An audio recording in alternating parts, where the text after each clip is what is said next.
not my enemy.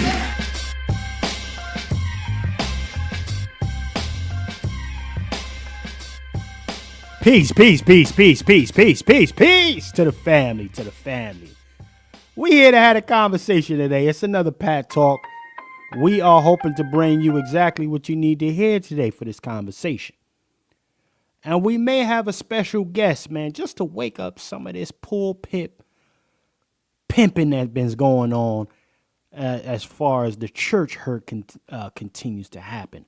So we want to have a conversation about that today. We might have a special guest tapping in with us today, ladies and gentlemen, just to wake that up a touch with the fellas at Pat Talk, ladies and gentlemen. Okay? So listen, we're going to get this thing cranked up right here. Everybody keep it locked with us. Salute to everybody that's checked in with us. Make sure you like, share, subscribe. We're going to get this thing cranked up. Salute to everybody checked in. Stack you hard, fool.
Yes, indeed, ladies and gentlemen. Salute to everybody that's checked in with us on this evening. It's another Thursday. It's another Pat Talk. We are here to have a conversation. All right. And I salute to y'all that's coming in from Twitter. I see y'all coming through. We here to have a conversation, man. We really here to talk on it and speak on it a touch.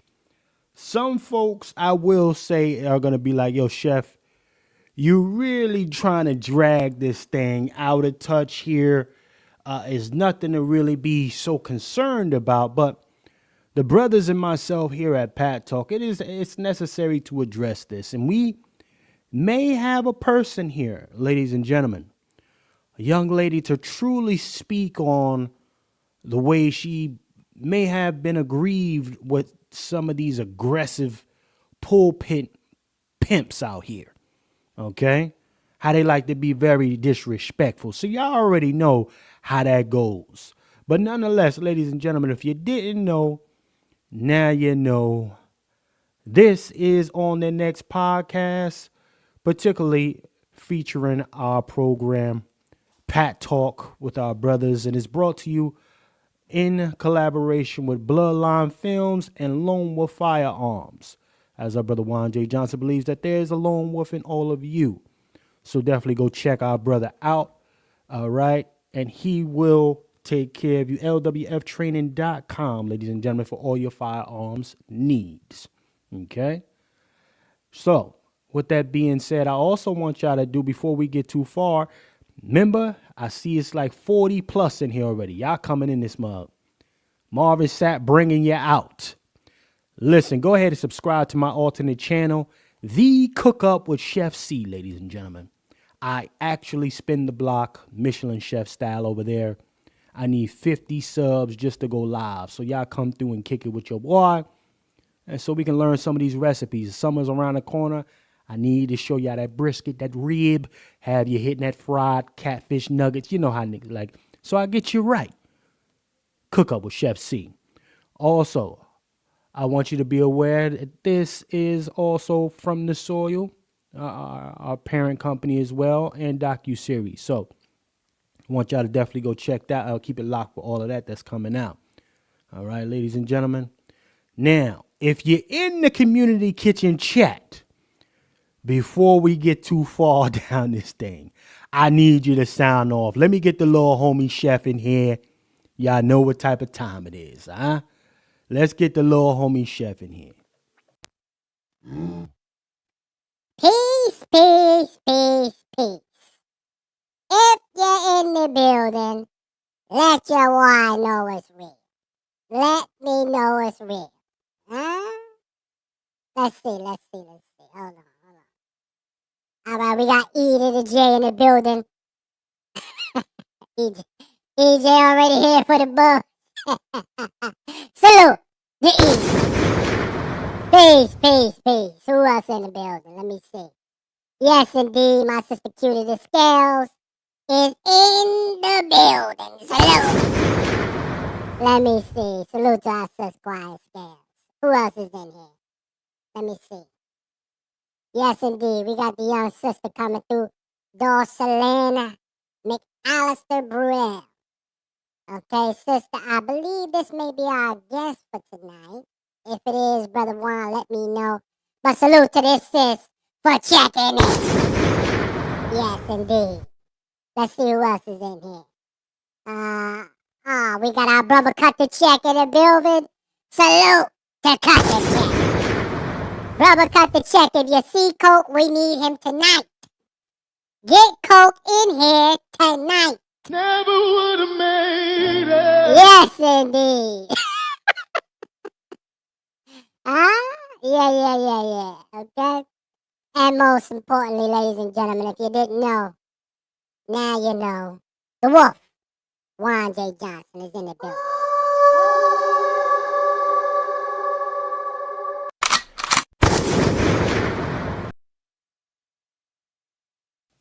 Yes, indeed. Salute the little chef, y'all. Salute the little chef, man. So, listen, family, we here to have the conversation tonight. I know y'all been peeping it. I know y'all saw what's been going on with this whole Marvin Sapp situation, right? We've been following it strong. You know, we just really been, hold on. Matter of fact, let me come from behind the avatar. Can I come from behind the avatar today? Let's do that right now. Hold on. No avatars. Stop the avatar shit. Let me do this. Yeah. Let's bring Brother Juan J. Johnson up as well. Okay? Brother Juan J. Johnson, sir. How you living this afternoon, this evening, sir? Man, I'm living good, feeling good, smelling good, Right. talking good. Right. I'm in a good place, man. A good place in space this evening. Looking forward to the conversation. Absolutely, sir. Absolutely, man. Where's Q at? Where's Q? Where is the The Negro? Negro. Yeah, hey, y'all in the crowd, man. Where the brothers at, man? Y'all need to get up in here, man, before we get too far with this conversation.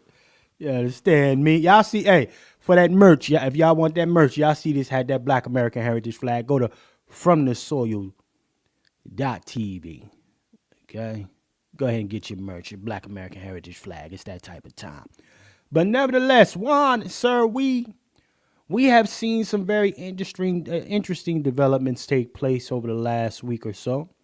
Mm-hmm. And, one being your man, Eric Adams. I think this is an interesting take coming from him because, the brother's going to try. Well, not a brother. I can't even. The young man is trying to run independently now. Right. Okay. And we saw what happened during the Kamala campaign, especially during the mass invasion that took place during this last 4 years. Mm-hmm. And he turned the cheek on the ladder in there, kind of went against the Democratic grain per se, and they had to regulate him. They had to sit him down. Never would have made it. So listen, yeah, we try to get some understanding, man. I mean, what are your thoughts? Do you think? Let me go ahead and read on this a little bit. I got an article, ladies and gentlemen. Let me pull up an article here for everybody. Okay, let me do this. Now, if you're here, make sure you like, share, subscribe. Let's pull up an article. This article is coming from. Oh shit! Hold on. Yeah, cancel that. Let's pull that up. Let's do this. Boom. Okay. Now, this article is going to come from MSN, ladies and gentlemen, showcasing, at least talking about what some of his plans look like as far as the rollout as an independent candidate. Okay. I don't think he stands a chance in hell. Okay. Let alone they dusted off the Cuomo brother. They dusted him off, and he's supposed to be getting back in the game. Right. Okay? So we're going to see here, but I'm going to read on this a touch. Let's go ahead and read on this. Let me share this with everybody. Bring it up. Bang. All right, ladies and gentlemen. So, again, this article is from the MSN. All right, let's go ahead and touch on this a bit. First off, the disillusion of his... they coming at his neck. I like this for him. The disillusion of his criminal corruption case. The New York City Mayor, Eric Adams, says he's back to focusing on working for New Yorkers. He just plans to do it with another party. So, independent party, to be more specific, y'all. Now, historically, these independent parties haven't stood a chance, really, ladies and gentlemen, when it comes to dealing with the two major parties. Shout out to the elder in the building. Shout out to elder in the building. Yes, indeed, the Negro has checked in from by this backyard. Yeah, I'm not in by this backyard right now. I'm up in Philly right now. So you in Philly? You in the city of brotherly love? Yeah, brotherly love. I'm praying for him. We need to have brotherly love up in Philly. Let's bring the Negro up. Let's get the Negro up top. Yeah. Hey, how's it going? Yeah, brother Negro. So now we got you in live. We're just going over this Eric Adams move right here. It's definitely going to lend itself to the ultimate failure of him. And I believe this is going to be a distant memory for this young man, this fence rider. But let me read some more of this. The embattled Democrat announced Thursday that he will run instead for mayor as an independent, leaving Andrew Cuomo, who resigned as governor of New York amid a sexual harassment controversy. The primary contender at the top of the blue ticket, City Council Speaker Adrian Adams, is also running. Okay. So I have always put New York's people before politics and party, and I always will. I am running for mayor in the general election because our city needs independent leadership that understands working people. Cap. All right. I'm calling cap on him. We saw him switch hit during this whole last campaign. Okay. So now that you going independent, because ultimately, all right, listen, they threw him a lifeline. Trump threw him a lifeline. All right. Because them Democrats was packing his ass up. Let me read some more of this. The development comes with 3 months to go until a Democratic primary that it is likely to choose the city's next mayor. Adams faces a large field of challenges and several Democrats who say he's now too indebted to Trump. For the New Yorkers to be sure he'll prioritize their interests. Okay, well, let's touch on that a touch here. We all know for the most part, right? I'm not too far-fetched in saying it. Salute to the 50 plus in here already. I'm not too far-fetched in saying that New York has been a Democrat stronghold for years, right? Decades. Right. Let me be correct. Let me be very clear. Damn, I should have had that Kamala queued up. But for decades, right? And now that there's some pushback, first and foremost, it's still going to remain Democrat. New York is still going to remain Democrat no matter what anybody thinks. That's where their bread is buttered, by being a stronghold of money laundering and washing funds over this side. This is what they do for the best over here. You want to know how to wash your money? You come up top. You come to the East Coast, right? And you put it all through these nonprofit organizations.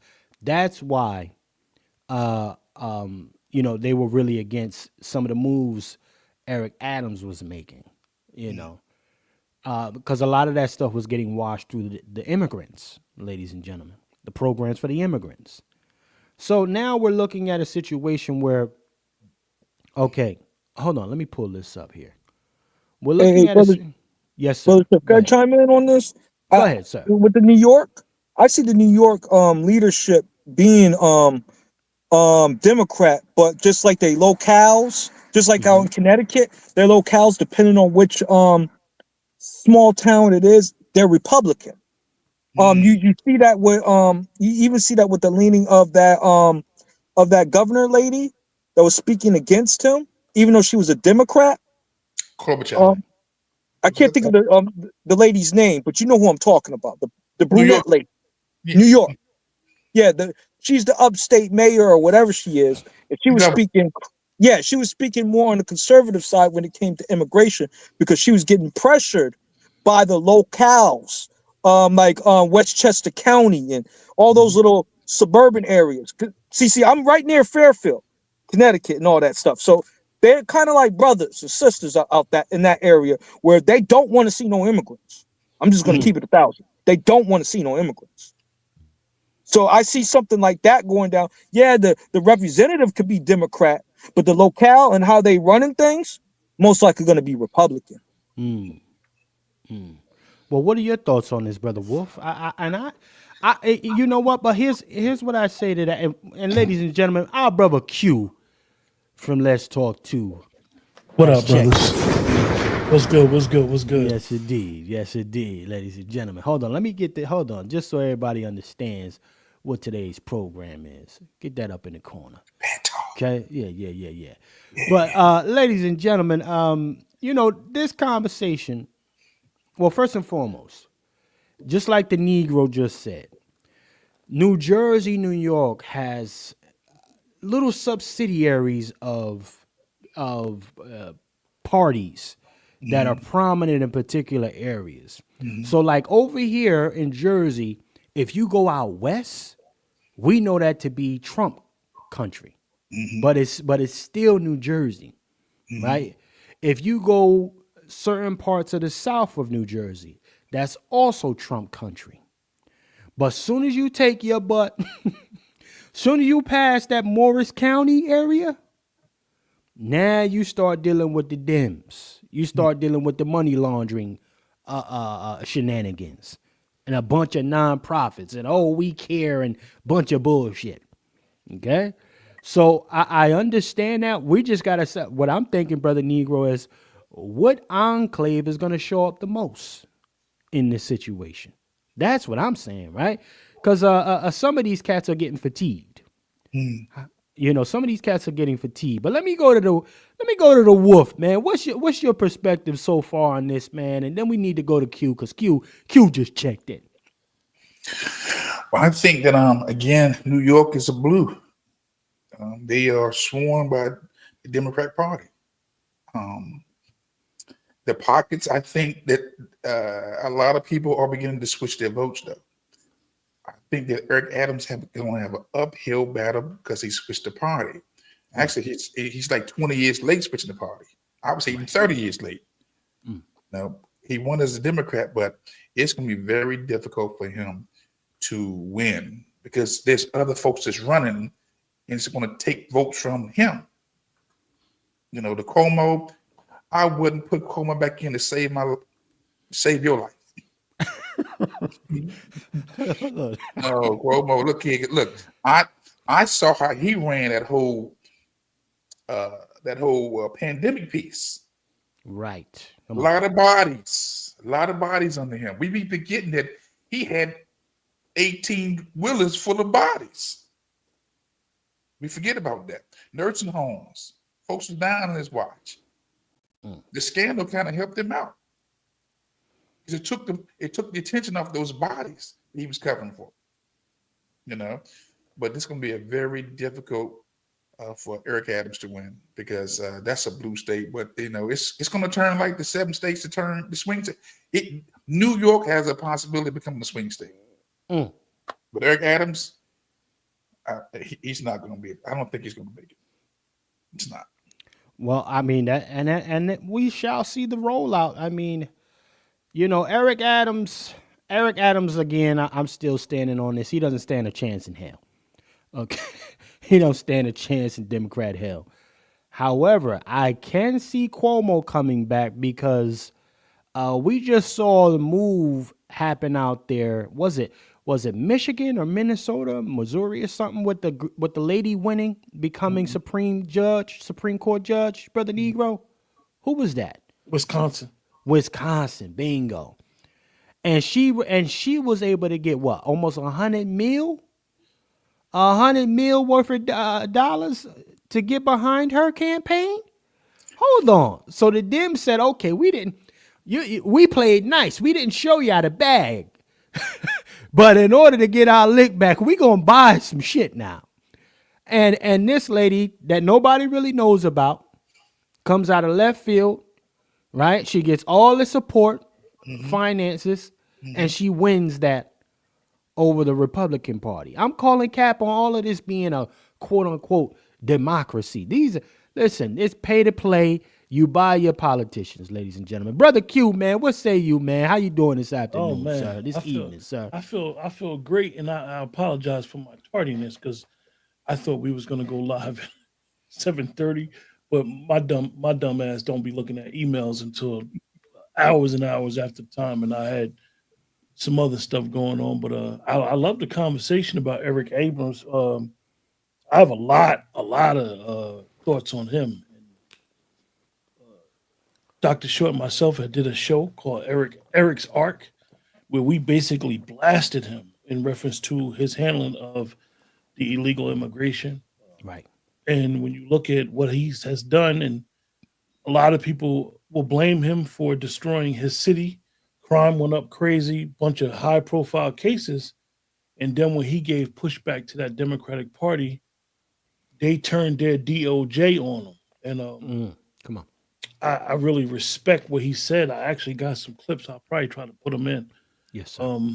And now he's talking about rerunning as an independent. We haven't seen an independent mayor in New York since Bloomberg. So He's in an uphill battle to try to get reelected. I find it's going to be interesting because, like your brother said, that Cuomo is coming back, Mm. but I don't know if Cuomo got the war chest of the Democratic Party anymore because we got to remember the Democratic Party is one after him. Right. Come on. Come on. You know, he has the name recognition. He's well liked. Even the case, the scandal wasn't nothing. It was much to do about nothing. And with all due respect, like Brother Lone Wolf said, the seniors dying in them facilities during COVID was the egregious act, and that will be something that, in hindsight, he's going to have to really have to answer to his constituents. Right. So I think Eric Abrams, his whole situation, you got Eric, it's a case study. He used to be like borderline Republican before he really got into politics. Then he became a Democrat because Democrat equals black. If you're black, you're supposed to be a Democrat. Mm. You ain't black if you ain't Democrat. Yeah, we have. You ain't black. We have to look at it from how our people view things. If you're black, you're supposed to be a Democrat. Right. So with that and what the brother got going on, he's going to have an interesting battle because he actually bucked.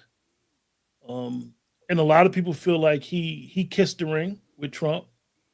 I'm not going to say he kissed the ring, but even in his decision to get his charges dismissed, the judges said that he can never be charged again. Come on. They felt that these charges were frivolous at best. And in all actuality, in their writing, they basically said, we're not doing this because we were suggested by the DOJ, by Trump. So they're basically saying they're bucking the Trump, but they're going to dismiss the charges with prejudice. Heavy. And this is big because not only himself, but a bunch of people in his staff was charged as well. So I think that Eric, what he's going to do, which is smart, is go on this campaign with podcasters, go on any situation and speak, because one thing that he comes from a law enforcement background. Mm-hmm. A lot of people that were grassroots, a lot of people that are grassroots liked him at the time. And, he fell out of favor with the Democratic Party. I think that a lot of people are starting to wake up to a lot of the Democratic Party tactics. Their tactics are, if you were part of us, we're going to do whatever we got to do to destroy you. I'm not saying that the Republican Party don't do that, but it's not as obvious as it may seem in the Democratic Party. Right, Q. Right. Democratic Party has no strong leadership now. There's no testosterone running around in their party. That part. Come on. That part. Cook. They letting these congresswomen and representatives, girls gone wild. Hakeem Jeffrey's spine is like jelly. Yeah. And then Chuck Schumer, he paying the $5. Right. He's a lifetime politician. He know he got to reach across the aisle because this is what politicians get done. One of the issues that we have is black people, and I don't want to take it too far from Eric, is we're not able to distinguish what a politician is and what an activist is. That part. Cool. Come on. Jasmine Crockett wants to be an activist. She wants to be on YouTube with me. Yeah. She want to be on YouTube with me. She will It's enough room. Right, Q. Listen. Once you get voted out, it's enough room for everybody. Right. It's a platform for her. It's a lane for her. She's into making T-shirts. She's becoming the new Congresswoman shock jock. This is what Jasmine Crockett cares about. Jasmine Crockett don't care. Listen, we got to get to a point, and I'm talking about the black community, whether you're Democrat, Republican, independent, like most of us, we got to get to a point where we do not want our politicians to be activists. We send your ass to Washington to represent us to get shit done. I don't care who's in the White House.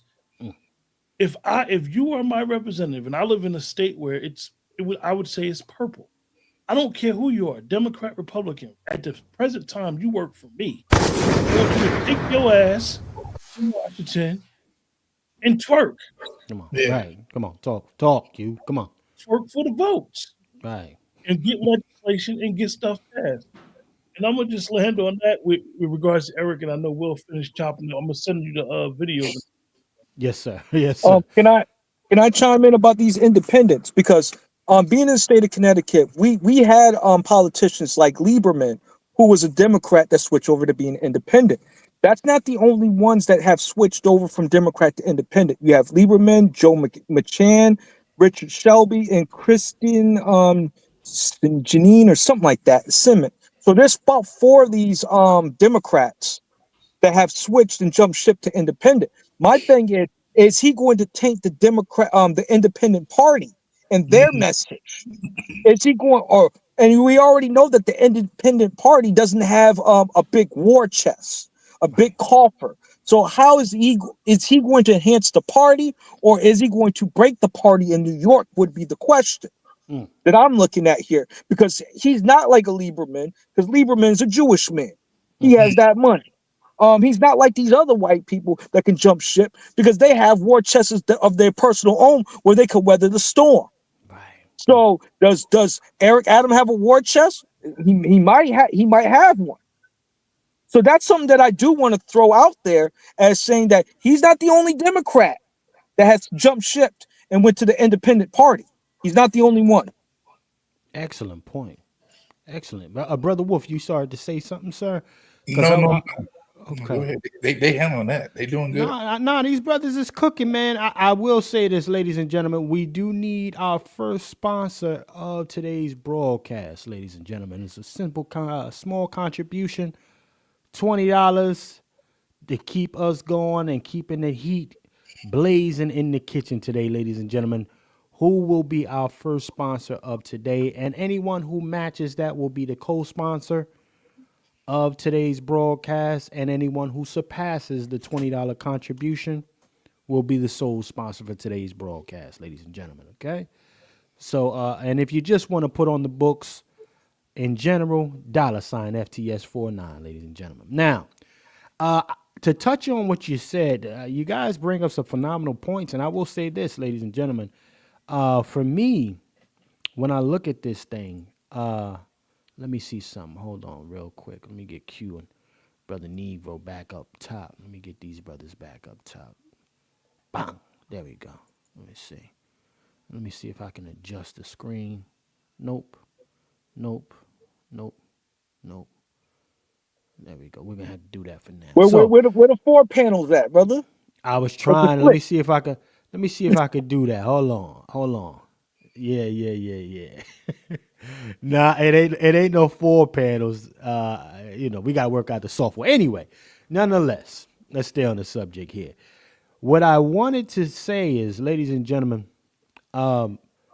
Eric Adams, we got to keep in mind that a lot of folks in New York City never forgiven Eric Adams for telling folks to bring them illegal immigrants into their homes. Okay?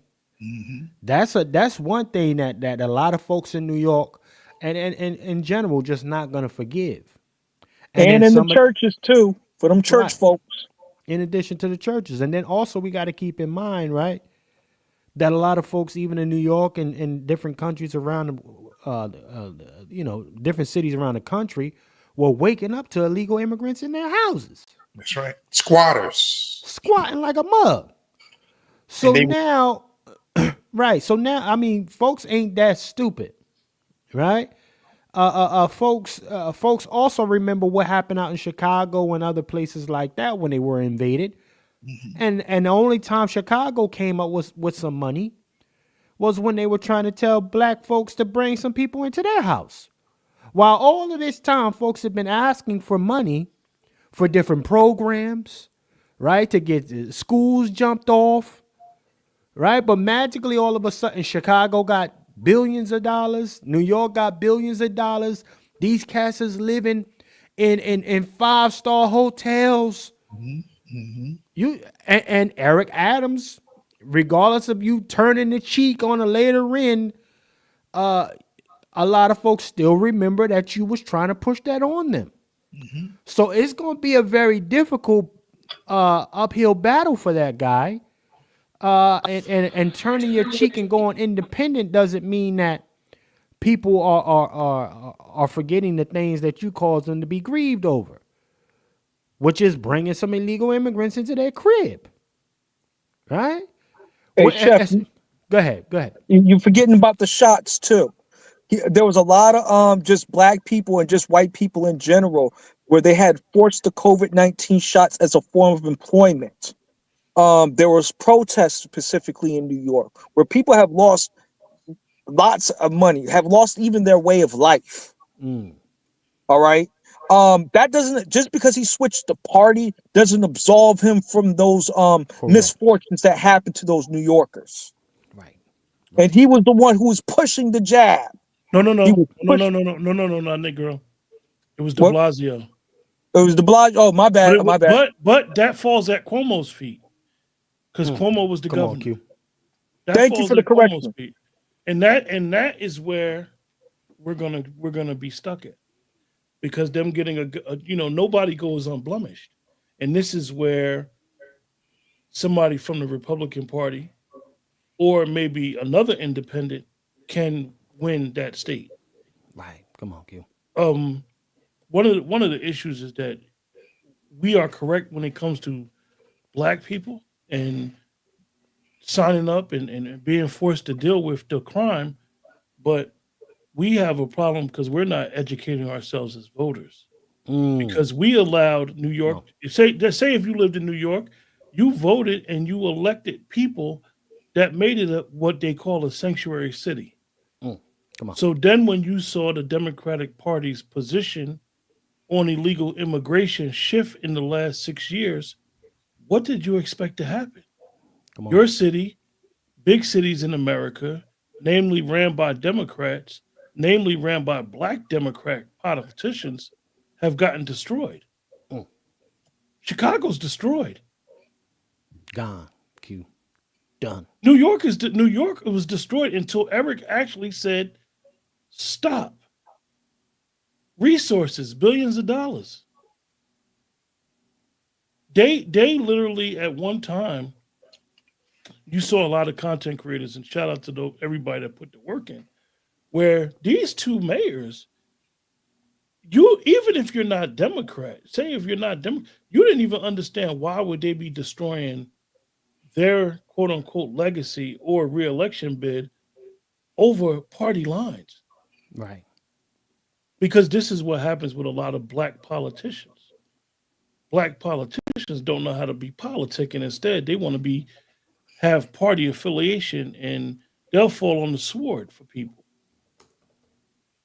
This man was about to possibly go to jail for 30 years on some charges that they said was frivolous. Right. Come on, Q. Come on. Go. I mean, they said it was frivolous. The judges. These are liberal, quote unquote, liberal judges who said it was frivolous. Because it's a known fact. And the clip that I gave Chef C, I mean, the clip is very interesting about what these people do. Well, you know what, Q? Let's pull that clip up and real quick, because we're gonna get into the next subject matter here. But real quick, I want to say salute to my brother Negro for hitting the Cash App, supporting the program, man. Thank you, brother Negro, as always. Robin F. Let's buy.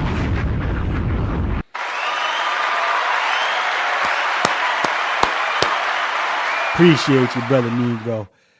Anyone else like to support the program, feel free to hit the $ FTS49 or become our sponsor. We appreciate that. We need a sponsor for today's broadcast. Let's go ahead and bring that Eric Adams clip up, brother Q. I think because what Biden's Justice Department did was unbelievable. You place mothers on FBI watch lists because you are worried about what they're being taught to children in school. Wait, what is that? Yeah, you know, they had mothers and families placed on FBI watch lists, terrorist watch lists, because of their advocacy around some of the things that they're teaching their children in school. They wanted to acknowledge, they call them terrorists. I'm telling you, you got to see what that Justice Department did. And a lot of people want to ignore what they talk about my case. Yeah. But when Biden pardoned his son, he said, that was the great. Justice Department has been politicized. Yeah. That was You know what I'm saying? You know what I'm saying? We're not like staunch right. Biden people. Biden's fans. Right. It's like, it is a tricky thing because, I'm pardoning my kid 100% if I have that power. But at the same time, I understand the frustration Oh, that you 1000%. must absolutely feel. Okay, so And we're not hearing no one from hearing the same criticism. no one from the Justice Department quit. None of them saying, I think what you're doing is wrong, so I'm quitting. Yeah. I'm telling you, read Cash's book. This is the thing that I think is really frustrating is that, like, we know your name, we know Biden's name, we know Hunter's name, we know Trump's name. These people that you were talking about or Cash was talking about, none of us know their names. You're going to know the name in the books. Okay, I'm going to look because like, how can we hold people accountable that were not elected by us, not democratically chosen, and are the ones allegedly behind these decisions? But how can we hold them accountable if we don't know who the fuck they are? Right. And why aren't you telling me? You know the names. I don't know. Are you scared? When you read, Dyslexia, baby. When you read the book, I don't remember all the names as they listed. He did a good job of documenting some of the case history of documenting. So I can't blurt out every name when I remember. Yeah. But it's all in the book. He does an amazing job of documenting the case history. Like you look at the Which case? Oh, cases. There's a couple of cases. Got it. Like he goes into what was happening in the Justice Department under the previous administration, and how the number of people who were under investigation was just political people. The book is a good book. Do you get a nudge, like when you start speaking out? Yes. Do you get like a private phone call from somebody or an email that goes, "Hey, why don't we go a different direction about this? It might not be good for you politically." Does that happen? What people told me when I criticized what was happening to our city around the migrants and asylum seekers, they said, "Eric, they got many ways to come at you." Really? Right. And is this commonplace within politics? Like, did you experience this as borough president when you had strong opinions? Were you like, hey, if you go against the administration, for the mayoral administration, they might come down on you? Is this just how politics works, or is this something specific to like federal government and control? I think it's a combination of, people weaponize their authority in every business. Yeah. It's not only. Let's hold on. Get down or lay down. Gang life, Democratic gang life, y'all. We saw this. Hey, I think did something happen to this degree prior? Because I think Eric Adams was the first one I saw this happen to. And then now with your boy Chuck, they went at Chuck neck when he decided to speak out. And slowly now they're going after your boy Gavin Nuisance. Okay. Is the Democratic Party a gang? It's Gestapo. Come on, Q. Hey, did you get the brother Chef? Did you get the thing about him being a hip hop mayor? You sent me a link. I think so, sir. I'll Yeah. pull it up shortly. It booted me out as soon as I started posting that from OK Player. They're talking about him being the hip hop mayor, and underneath his mayorship, with the police, from the sexual assault, stop and frisk, the harassment of Negro Black American people, and I don't want to use that other people of color, but that's what they kind of written about. So these are some of the things that happened underneath his watch in regards to relation to our people. Okay. If I was a New Yorker, I wouldn't be electing him. I don't care what party you switch to. Right. So that I do want to bring back some of the specific things that happened to us as a people, though. Well, I will say that we have to watch this thing play out. I also believe that Eric Adams is not a Black American.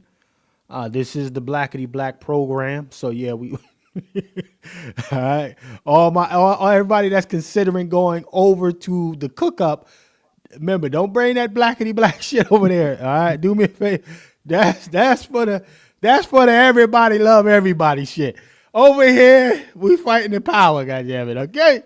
But yeah, listen, and salute to the 90 plus in the building. Y'all in here. Yo, Shit, yo, I yo, don't know. drop some donations, family. Is 90 of y'all up in there? Y'all can even get $1 a piece so we can get the show rolling and actually get it popping on all 4 tires. I've already put in some for the gas tank. We just need some tires now. So salute. Let me first and foremost, let me put some respect and then we're gonna resume this because we got I will not be this won't be a marathon broadcast, ladies and gentlemen, just to be very clear, okay? Because we need to clip this up for YouTube and see how it rolls. But I also saw a few folks come in here. I didn't put no respect on you. Jigger, salute. Brother ABM, salute. Sister Jane, my sis, salute to you. We got we got Manson in here. Salute. I did say ABM, my brother. We got brother Hannibal. Salute, Hannibal. What's happening with you? Devin, what's happening with you, sis? And who else is in here? I think I saw one more person. We got Carla in here. Salute to everybody that's checked in with us for the conversation. Yes, indeed. So let's resume this thing here, ladies and gentlemen. Let me play some more of this. Let me play a little bit more of this clip here. It seems to have some very interesting context, and we need to get a good understanding of this, y'all. It's not just unique to politics. It becomes more costly when you're using prosecutors as a weapon against political opponents. I'm facing 35 years in jail. No. Wow. Think about it. I didn't know. For some upgrades? For some upgrades? Think about it. And it cost me over $3 million. Personally. Right. Hold on. So think about this for a moment. You know what I'm saying? So this is real shit, man. So these people would 100% be totally fine with you being behind your bars for 35 years, completely broke, just so that they could send a message to other states not to push back? Make an example. Read Cash's book. Wow. Well, that is very interesting. I mean, listen, we have seen the gang activity over the time, and we just didn't really realize what it was. The Democratic Party has weaponized its media and has turned family amongst itself through the propaganda. So this shouldn't be a surprise right now. Now that I'm thinking about it out loud, this shouldn't be a surprise with the whole get down or lay down mentality. It starts at the top, and we keep hearing about all of this trickle down effect shit that's supposed to happen. The only thing that trickles down to our community is the bullshit. Never the fly stuff. Never the benefits. Okay?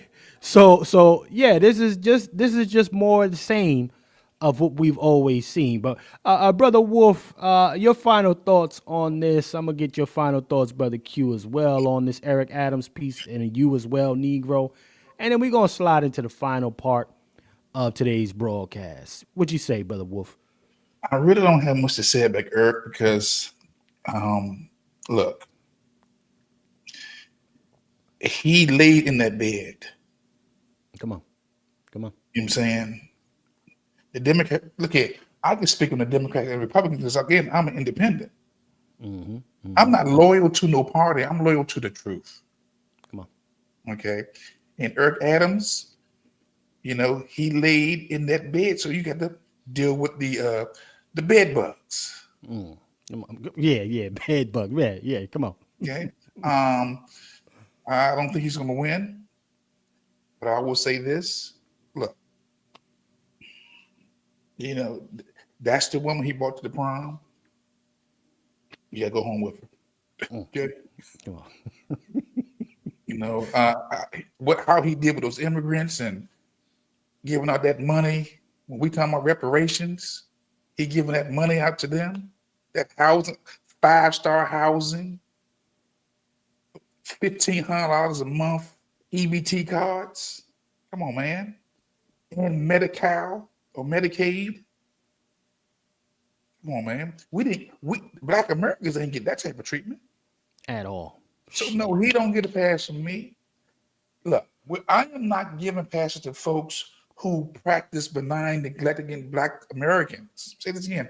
I'm not giving passes to folks who keep practicing benign neglect policies against Black Americans. So no, he gets no vote from me.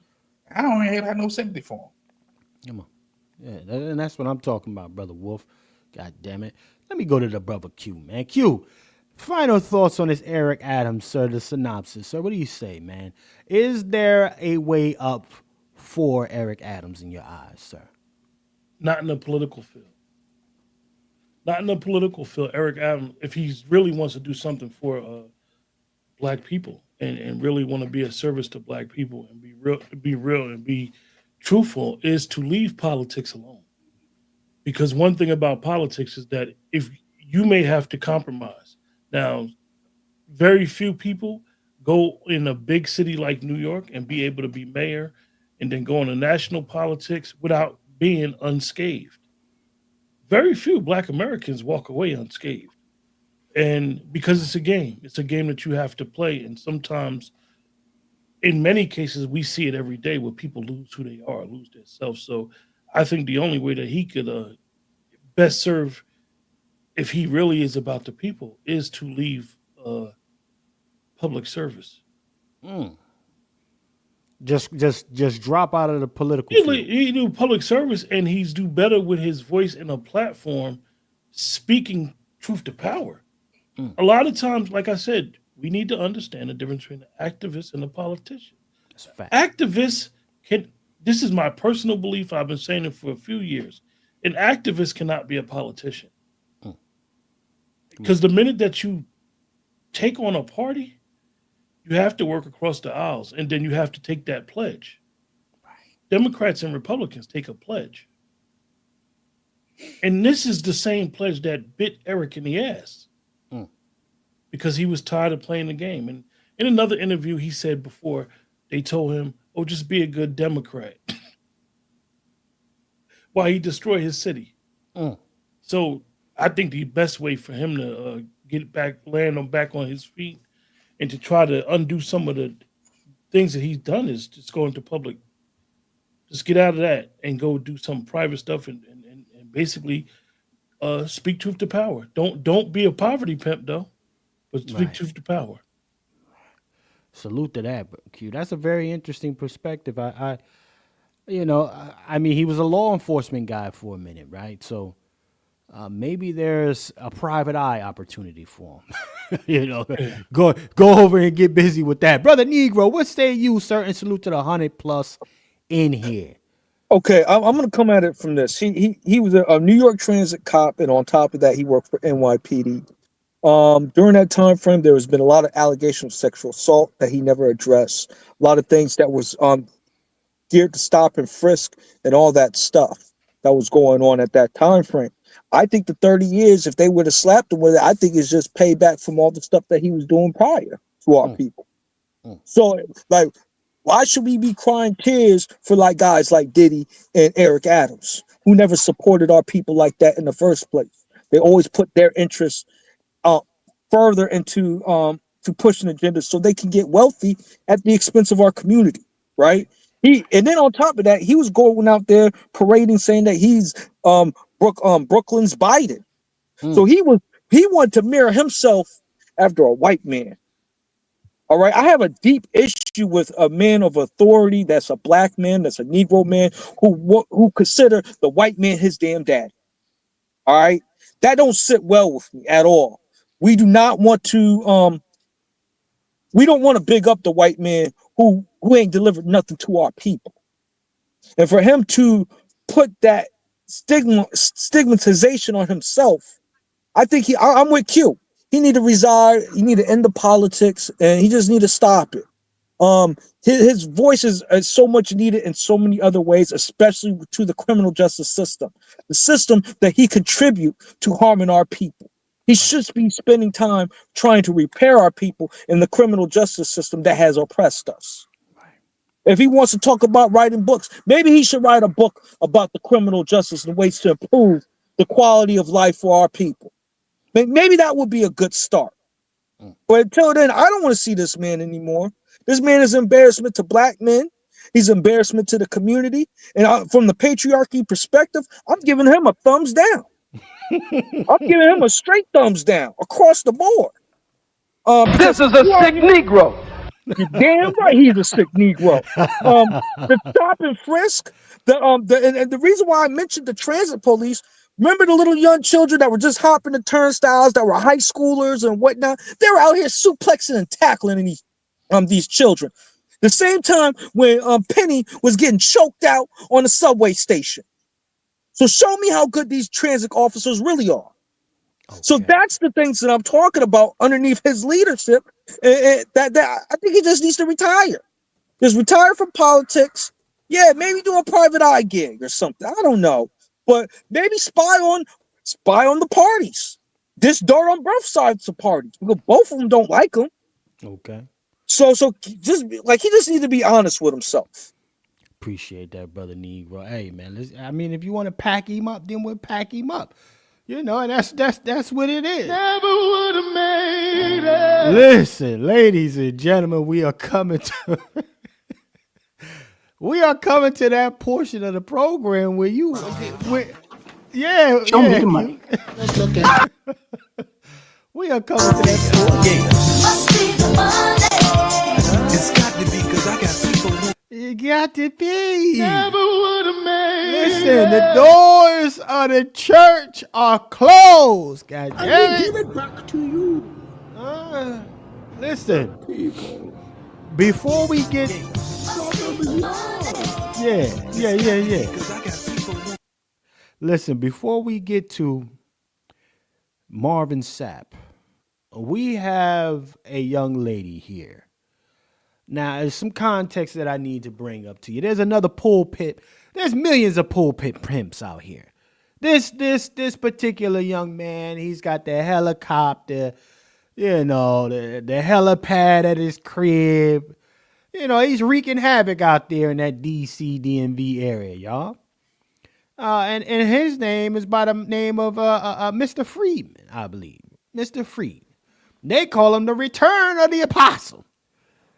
So, nevertheless, this young man was interviewing a Christian, Blueface's baby mom. And this man deemed it necessary to tell this one particular sister that we're going to bring up shortly to be quiet, goddammit. Okay? Basically, shut your mouth, okay? And you know what? I'm going to drop this link for the sister. We got Sister Delonce in the audience. Doceline, sis, I hope I'm saying your name right. Don't hold me. But we going to bring this up. Let me get this, sis. Let me drop this for the sis. Sis. Is she the first sister that joined Pat Talk? Nah. She's gonna be the the fourth sis to tap in with us. No, third sis. Sister Doceline, hit that link, sis. Hit that link. So a poor pimp told this sister, shut your mouth. I'm having a conversation. Yeah? Let me play this. Let me play a little clip here. While everybody starved on the street. Yeah. Hello, lady, y'all. Yes, it did. Is this the sister here? Wow, that's a good looking sister. Hold on now. Whoa. Yeah. Hey, he told you to be. Hold on. Q, something breaking up. Q, it's breaking up. I'm gonna hit the pause. I'm gonna hit the mute line. Is that you? We got a lot of noise in the back. It might be you, sis. How you doing today, sis? Welcome to Pat Talk. I believe that is your connections. It's your connection, sis. We're gonna need you to take maybe a second. There you go. Can you hear us? I'm in the show. Hello. There you go. Hello. Do me a favor, sis. Once you get that a little straight, we're gonna play this clip here real quick. Okay. All right. You know, this man called himself disrespecting you. Okay, and putting on a show for a little Chrisette. So let's bring this heifer up. I listen. I don't play nice with folks. So pardon me here. Let me go ahead on and do this. Yourself. There we go. Let's go ahead on and do this. Now, let's bring this on up, y'all. Boom. Okay, I think this is the one we want to play. Now, the pulpit pimp has been wreaking havoc on the black community. And folks say, oh, well, Shep, why you worried about it? Oh, why you... Brother Wolf, is this the one or the other one, sir? Is this the correct clip, sir? Just for confirmation. I believe that is the right clip. Okay, so let me get my timestamp together. Okay, one something. This is him talking to her. No, I think that's the go down some more. Nah, this the wrong one. That's the wrong one. Yeah, that's the second one. That's the morning service. All right, so let's do this. Boom. Here you go. Got you right here. This the one. Yeah. So yeah, this the one. Yeah, this the one right here. Go to what's that? 116. 116. Okay, let's get the right. There you go. Right. Yeah, right there. So this crackhead right here was more important. Right? Look at this. You know you passed on bullshit when he got high waters. Look at them socks. Ain't no socks. You know he about to run a play or always have been running plays. Okay? Let's play this, and then we're gonna cut to our sister that's checked in with us. So you get an understanding of the disrespect that these pulpit pimps have been allowed to do and wreak havoc on our communities for decades. Let's go ahead and play this here. Was he at those Diddy parties? Hold on. If I don't get this right. So, dang. Yeah. So, I didn't have no bail and then they were like, yeah, and then my lawyer, I don't know, it's nothing a lawyer can say. They were like, yeah, they trying to give you a deal for 4 years in prison. I'm like, for what? I ain't kill nobody. So I was confused, like, for real. And then not really confused, it was more so like, the spirit was like, I need you to surrender. And all that. The Spirit of God was saying, I need you to surrender. Like, surrender my everything. Like, okay, I wrote it in Lady, would you be quiet? Wait a minute. Who this? This is a sick Negro. Wait a minute. Lady, would you be quiet? That's a passer for y'all. That's a pulpit pimp. Lady, would you be quiet? I need you to surrender. Like, surrender my everything. Like, okay, I wrote it in Lady, would you be quiet? Now, let me get this sister up here real quick. No, keep on play the rest of it. You want me to play the rest? Yeah. Let's give everybody what they need. Salute to the 109, 110 plus in here. Okay. He didn't stop right there. Yes, because I got the idea you're gonna be doing. Now, is that real quick for the audience, Wolf and Sister Darzalee? Is that you in the middle, Sister Darzalee? Yeah, that's me. Yes. Okay. Let's go ahead and play some more of this. For that all evening. Everybody say, shut up, lady. No, don't you dare do that. She may be a guest. Huh? First timer in the house. Give it up for our first timer. And thank y'all for everybody that came out. You make as much noise as you want to, lady. In the back, outside somewhere. Hey, yo, what's wrong with you? Yeah, I know. Okay. Stop right there, Chef. Stop right there. Even Krishan said, what's wrong with you? She knew that was disrespectful. Come on now. Okay? But again, let us present to some and introduce to others. Yeah. Darzalee Burrell. Sister Darzalee, sis. So long. Yes, sis. How you doing this afternoon, sis? I'm doing good. Thank you for having me on your show. I appreciate it. Thank you. Well, we're happy to have you here on Pat Talk with us, brothers. And can you shed some light on this situation that took place here? Well, first and foremost, I was saying to the Wolf, like I'm gonna say to me, like, I saw you, sister. I saw you playing it off, right? Yeah. Now, a brother like myself, in that moment, if I see you playing it down, sis, I'm not gonna mobilize, right? And I'm not gonna interpret it as you being offended, although it hit me a certain way, right? As soon as I heard the mother talk. You know, anybody with their pants going damn near to their knees, I got a problem with you getting extra sassy. You understand? So when I saw you clapping, sis, my thing was like, okay, she's not offended, right? But any other brother, all it takes, and this is the thing that we try to get women to understand, that our women in your femininity, you have the power to mobilize or or or keep us stabilized and we won't do anything. Okay? So you got the power to neutralize or mobilize. And your smile, your clapping, sis, in that moment, for any brother who was offended for you, that's neutralizing him. All right? That's stopping the threat. So tell us what was going through your mind in that moment. Were you initially offended as soon as he said, "Woman, would you be quiet?" or it kind of hit I you a was little delayed? never offended. I was hurt. It's too. Okay. I didn't know him to be offended. He didn't know me to. I was hurt. He didn't know me, and when you come to a place, you're expecting to be in the presence of God and not a presence of a man. Come It on. kind of throws you back. And I was there. I'm in California right now. It's raining everywhere, but I was there for my aunt Jocelyn's funeral. She was my favorite aunt. I'm named after her. And basically, I had a lot of people getting telling me to come to their service, but I went there with my cousin, she's the director of his social media platform.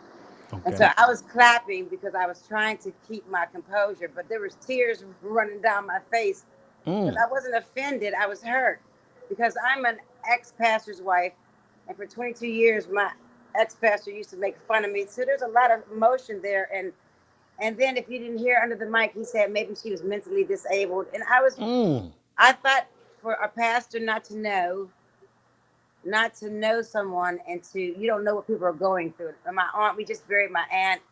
It was just weird. So I was trying to leave, but my cousin couldn't leave. She said, "No, I want him to apologize to you." So I said, "No," and I'm going to be honest. I said, "No, I don't. If you take me up there after service, I'm going to tell him he's a rude ass motherfucker." That's what I said. I'm going to tell him. And she insisted. So she took me up there in front of all these people, and he said, instead of apologizing, he said to me, "Well, do you think?" He leaned in and said, "Well, do you think out of all the people here that I would try to humiliate you on purpose? I don't even know you." And I leaned down and I said to him very quietly and very sternly, "You're a rude ass motherfucker." And then I got Cooking. and I walked off. And then he sent me an apology by phone, but it was kind of like, well, it was just kind of like PR. But I was hurt because I thought, like, I'm a strong woman and I'm not easily offended. But I thought, you don't know what people are going through, and you have all these souls at your command, and you're rude, and everybody, and the ones that seen it, oh, that's just Pastor, he's joking. I said, so a joke at my expense is not a joke. I said, when you hurt people, that's not a joke. Right. That is not a joke when you make fun and bully people over your pulpit, and you don't even know who I am. You don't know what I've been through. And that was like, I said, what is this? There was no Jesus. And the young lady was so sincere. She was saying she was trying to give her life to God after all the stuff she'd been through. And he kept touching her. She kept moving. He was doing weird stuff. It was just like a turn off completely. And I'm still shaking. I'm like shaking right now because the whole church laughed at me. And that's funny.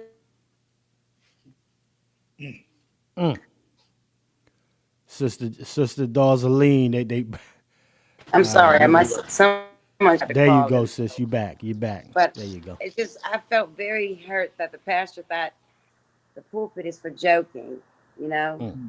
Come on. The pulpit is for saving souls and to mend the wounded, the brokenhearted. And And I just thought it was weird. And then he wanted to send me a little private apology, but he shamed me and humiliated me in front of everybody, you know. In front of everybody. That's And right. then Come on. the little ones that were saying, well, that's just how he is. I said, you guys are just used to rude behavior. And it was very rude to the young lady, Krishan, because she was sincere. And I was trying to, and she looked at me because she was so shaken because he kept interrupting her little testimony. But nonetheless, it completely turned me off that people in power think it's okay to bully people. I never even been there before. And it was okay to bully me. And it's not okay. You know? And I'm not just nitpicking because of I just think they're going overboard now. You know, the under shepherds, you know, they're going overboard. They're hurting people they're making jokes at our expense. His joke at my expense, and then the whole church. Nobody's telling them he's wrong. Like everybody's saying it's okay, Pastor, to make jokes and to harass young ladies. You see how much he touched that girl? She kept moving back. He kept touching her. She kept moving back, and finally she turned to me because I was the only one trying to encourage. I'm gonna end this because I don't want to be long, but I'm in the entertainment field. I do music, movies, and everything. And I was an international motivational speaker for many years. Still am. Worship therapist. And you don't treat people that way. No doubt. You don't use your platform to bully. He's a bully, and he didn't have any. I didn't feel any God. I'm shaking. I'm sorry. I didn't feel any God there whatsoever. I felt bullied, and I felt like, wow, I came here hurt from a funeral, and this is what I get: people laughing at me at my expense. So I'm sorry. That's how I feel. I don't know if I'm nitpicking. I don't know if you guys. No. I really wanted to act like a nigga. I'm sorry, but I know they would have threw that off on me because I mean I'm from the church world, and I really wanted to act like. But if I had a fool, church people would have said, "Oh, she was mentally unstable, and you know she disrupted the service." So down my eyes and trying to get out of there. But my cousin, who's one of his, cheerleaders, she just made me suffer. So thank you for even having me on, and know that it's not all right. I wish someone would tell him it's not all right. It's not all Well, right. you know what, sis? We appreciate you. We wanted to give you a moment to have, just to bring that to the forefront because it's necessary. You know, a lot of brothers sit on the sideline and let these goofy cats like this run around here unchecked. And for me, when this thing was brought to my attention, shout out to Brother Wolf, I said, you know what? Listen, bring the sister on. I will particularly want to try to bring you back on at a later time, just so we can give you a full space to have this conversation, and we'll get into a little bit more. But thank you for tapping in with us, sis, and we're gonna definitely bring and spin the block back on this because this ain't it. This ain't and this ain't Thank the you so last much. time. So we need to have that conversation, sis. You keep doing your thing. Salute to you, sis. Salute to Thank Darzaline, y'all. Salute, thank you, Dr. Lane. We Marvin. love you, girl. We love you. Love you guys. So Thank you so much. Yes, Patriarch indeed. got your back, baby. We got Yes, indeed, man, gentlemen. that Yes, it dude looked is. like he just came off of Diddy's party Well, with that other pastor. right. Well, let me get Brother Q's word on this, man. Brother Q, I mean, let me holler at Q, man. Q, talk to me. I mean, we're hearing the bully pimp. He's bullying the unassuming, and it sounds like it. I mean, am I the only one that heard? It sounds like the sister was trying to support Chris Shawn when she was making her testimony, and then he just had his little moment, and just decided to pick on her at that time. What say you, Brother Q? Oh, Disrespectful. it's really really sad. You could tell that she was trying to give Krishan some support because based off of her background, she knows that when someone, definitely a celebrity, comes to give a testimony, how it could be emotional for them, and they could be going through so much, and then her speaking about how she was going through so much because she was in town as a guest and going through the loss of a loved one. He stole that moment from her Come on, man. Right. because Come on. he made it more about him than more about his congregation listening to a testimony from a celebrity and how it could help others in the audience get through what they need to get through. I mean, one of the things that a lot of these people don't realize is that the optics can destroy your brand, Come on. could destroy everything that you've been building. And nowadays, so many people are so caught up with not taking the high road that we come from an era where taking the high road was honorable. Nowadays, nobody wants to take the high road, and that very same not taking the high road attitude, you could lose everything with one decision. Come on. This is out there. This is in the atmosphere.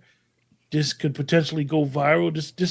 This could potentially have showed a pattern of behavior that his congregation may have to deal with. I mean, a guest is a guest, and we all know if you've ever practiced any type of organized religion, the guest is the most important person in the room. Facts. So come on, man. I hope for his sake it was just a moment in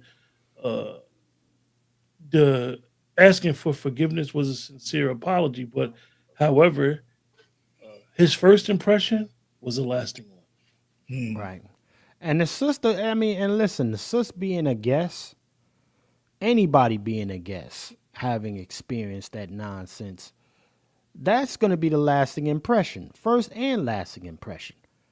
And, I feel some particular way about that because she just came there for other reasons, not to be the joke of somebody else's BS comedy. Like that was, and it wasn't even funny either. Yeah, and just do it out there. Get your little. Someone's testimony should never be part of a production. Come on. It's unfortunate that a lot of the mega worship centers have production. This is some of the drawback of a production is because sometimes the production takes precedence over the sermon, as we would say, and it takes precedence over a testimony. I mean, Krishan could have got nervous and maybe walked off the stage and cried and be like, damn, you made her feel this way. Imagine how you're going to make me feel. I may have a one-on-one relationship with you where I may tell you some deep, dark secrets. Obviously, she's telling her experience of being in jail and not being able to get out of jail, even though you do have some type of financial resources. Right.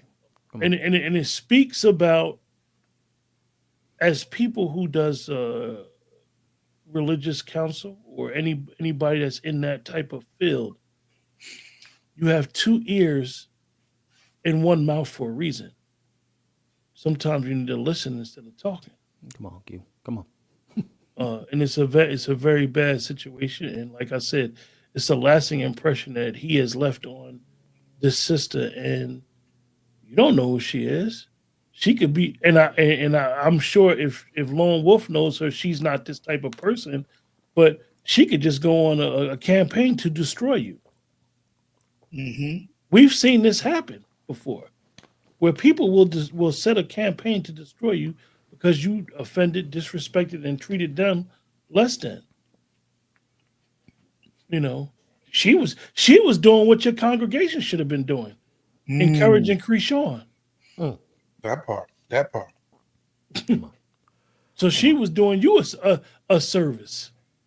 That part. She was doing you a service, fool. Brother Wolf, your last words on this particular, and we're gonna go into the piece de resistance for today. What say you, Brother Wolf? So I'll say this: I am a real good friend of Jocelyn. Been known Jocelyn for years, and she doesn't make many trips to the East Coast. And for her to be coming to the East Coast from California to Maryland to bury an aunt, it's no small matter, and go to a church for the first time at this church, and to be humiliated, because I waited to hear the apology from the pulpit. There was none. And he doubled down and said, if you're going to say something, put it in the back, or she can go outside with it. Okay. So again, as a patriarch, as a protector, if I had been there, it'd have been something different. Totally different. Because you're not going to disrespect my friends. And he didn't even take into consideration that a male possibly was there that could have checked him. Because that congregation enables his ignorance. But watch this. The irony is this. That was the 10 o'clock service. The 8 o'clock service, he was talking about social media and the internet is undefeated, right? He was talking about the Marvin Sapp, how much support he has from Marvin Sapp. Okay? That's the 8 o'clock service. Because that's our next topic, Marvin Sapp. But he was mentioning, again, the internet is undefeated. You got to watch what you say. And at 10 o'clock, he puts her on blast. Not even taking his own advice. That part. Okay? So again, I'm glad she came to me. And I brought it to you guys. Because again, the patriarch is not just about, we protect the sisters too. We protect the sisters. All right. Come on. I'm always saying this. We give instructions, we provide, and we protect. Okay? It was not enough patriots there in that service to say, Pastor, you out of order. You're wrong. And although he did send her a voicemail apology for the record, he did. But he embarrassed her in public. And it on YouTube, on Instagram, on Twitter, on Facebook, wherever that video went. So she deserved a public apology, like he embarrassed her publicly.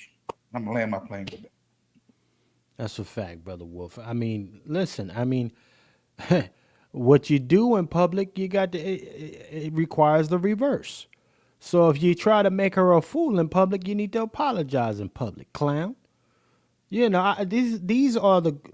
Anyway, let me go to the brother Negro. Negro, what say you, man? You know, and people say that, you know, here, before I go to you, Negro, they say that all we do is bash women on this platform. Huh, Wolf? All we do is bash women on this platform. Yeah, y'all ain't really been around this platform like that. You really don't know. But let's go ahead to the Negro. What say you, sir? All right. First things first. Sorry for that sister's loss. Nobody should go into a place of worship and feel like they're getting embarrassed, especially when they're grieving. So, shout out to that sister and sorry for her loss. Now we're gonna get to this work. What I've been noticing with, especially with some of these guys, in social media, they feel like social media is real life. So the things that they say on social media, they actually say in the real life, and not think that there's going to be any pushback, because real life has no mute buttons, right? Right. Come on. And that's the same thing that I'm seeing, that I see in the Twitter spaces. The same thing I see how people interact with our Black women that are on in social media in general, which I personally I really don't like. I've been seeing all different types of brothers running all types of spaces, humiliating, disrespecting, and denigrating our women in our community. But they ain't got no smoke for the Karens. They ain't got no smoke for the Asian woman, and they damn sure ain't got no smoke for the Latino woman. So I just more and more, it's like, is some of these brothers just beating down on these sisters because they feel like they're just easy targets and they don't think that they ain't no real men that's around here that ain't gonna say nothing about it? Like, what's really going on with that? So that's just one of the things that I'm just observing that I don't really appreciate personally. Just how we, as a community, that I see some of the brothers out here that treat our Black women. These are somebody's mothers, somebody's sisters, somebody's aunties. And that wasn't warrant at all. And it makes me being a person that believes in Christ and stuff like that, it makes me feel some type of way. I feel bad, you know, that brothers will do something like that to a sister from our lineage and a woman that's a part of the faith, you know. So that's what I observe I don't like it. I don't salute what that man's doing, that pastor's doing. And maybe he need to sit down a couple of sermons or something. Right. Maybe he don't need to get paid a couple of offerings. I don't know. It needed to be something that he need to make right for that. From a financial standpoint. They ask you for tithes for everything else. What about tithes and offer for that young woman or that lady over there for the reputation that he harmed? Well, real quick, hey, real quick, brother Negro. Restitution. Yeah. You know, I'm Family in gonna the speak chat. from my night perspective. Yeah. Hold on. Let everybody in the chat. If you agree with the sister receiving financial reciprocity, restitution, recompense, what are all? Give me some more of them R's that they like to use out there. Retribution, Right, restorative. right. Listen, throw a little chef in the chat. Throw some knives, some forks. Throw a 1 in the chat.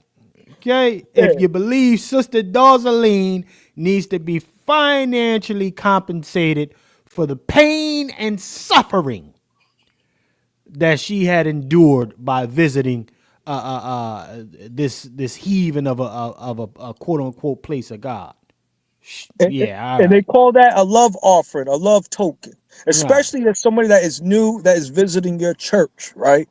Um, there's if there's a person that's visiting your church that sometimes that are doing a sermon or something like that, or standing on righteousness, because I see that sister standing on righteousness, right? Right. I really think that there should be some type of love donation, a love token of appreciation to that sister, since he embarrassed her, and that's in all media platforms. That's She right. lucky she didn't get a lawyer on him. Right, because All that's right, and that part right there that the brother Negro highlights.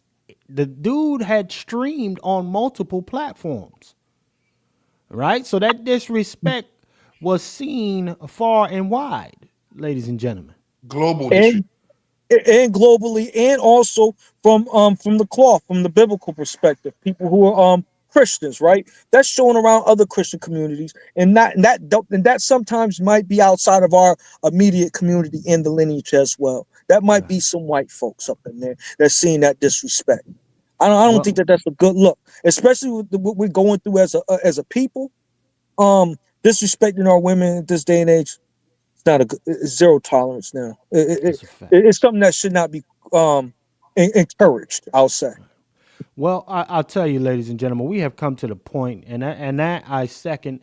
Actually, I agree with everything you just said, brother Negro.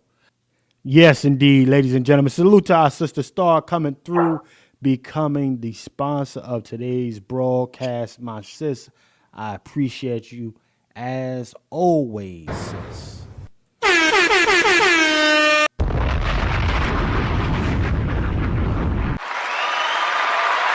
Dropping that bomb for the sis. Round of applause. Thank you, Sister Star, as always, coming through and showing support for the program. And I did not forget you as well, sis. I know I was supposed to give you my spice rub recipe, sis. Been a little crazy today, but I will get it to you. Appreciate you. So we are back now, family. We are back. Salute to Sister Star, keeping the program alive. Okay. Because that's for damn sure what she did. So salute to that sis right there. Let's go ahead and have this conversation. Okay.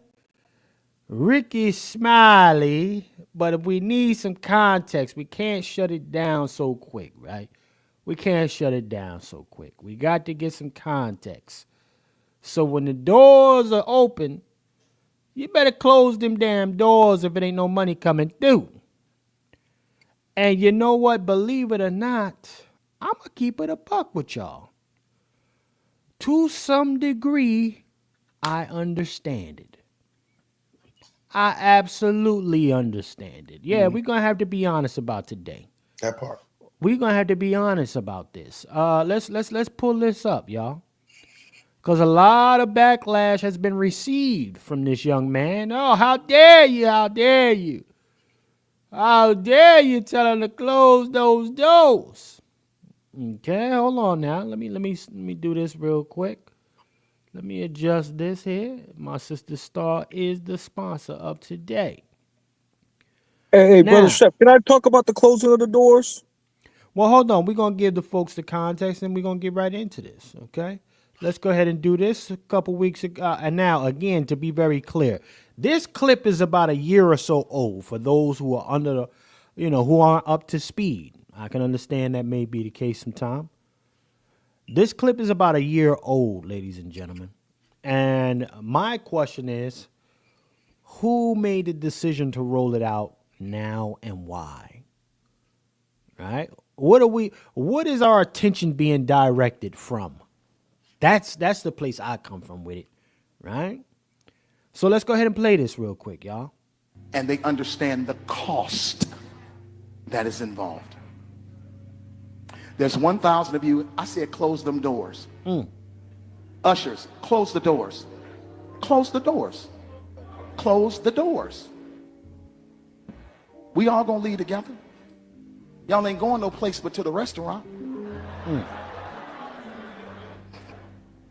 Where they going? A Golden Corral, Cracker Barrel, a Dynasty Buffet?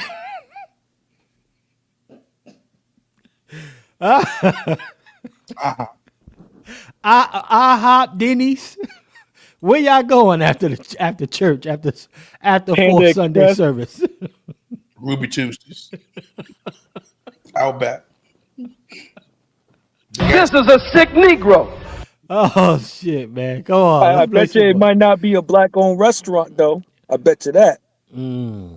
That part. There's 1,000 of you tonight, and those that are watching, it's 1,000 that's watching online. This is a small seed. If I get 1,000 online to give this, if I get 1,000 in the sanctuary to give this, that's $40,000 tonight. I'm challenging each of you all down here to give a $20 seed. I just think $20 is a lot of money. $20, believe it or not, when my late wife, Melinda P. Sapp, was alive, was a good date. I could take her to the movies, buy a box of popcorn, get 1 soda, 2 straws. I wasn't cheap, that's swag. I was looking in her eyes, she's looking in mine. Can't do that no more.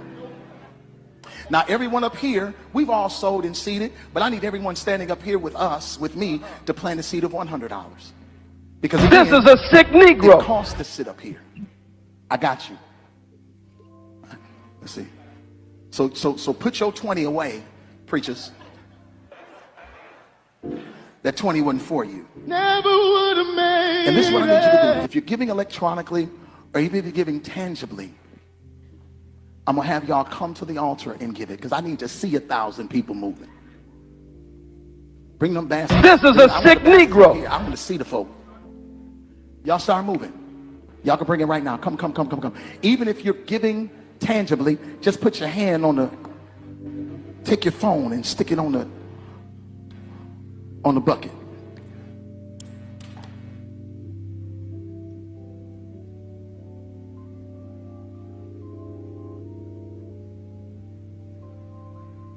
Shh.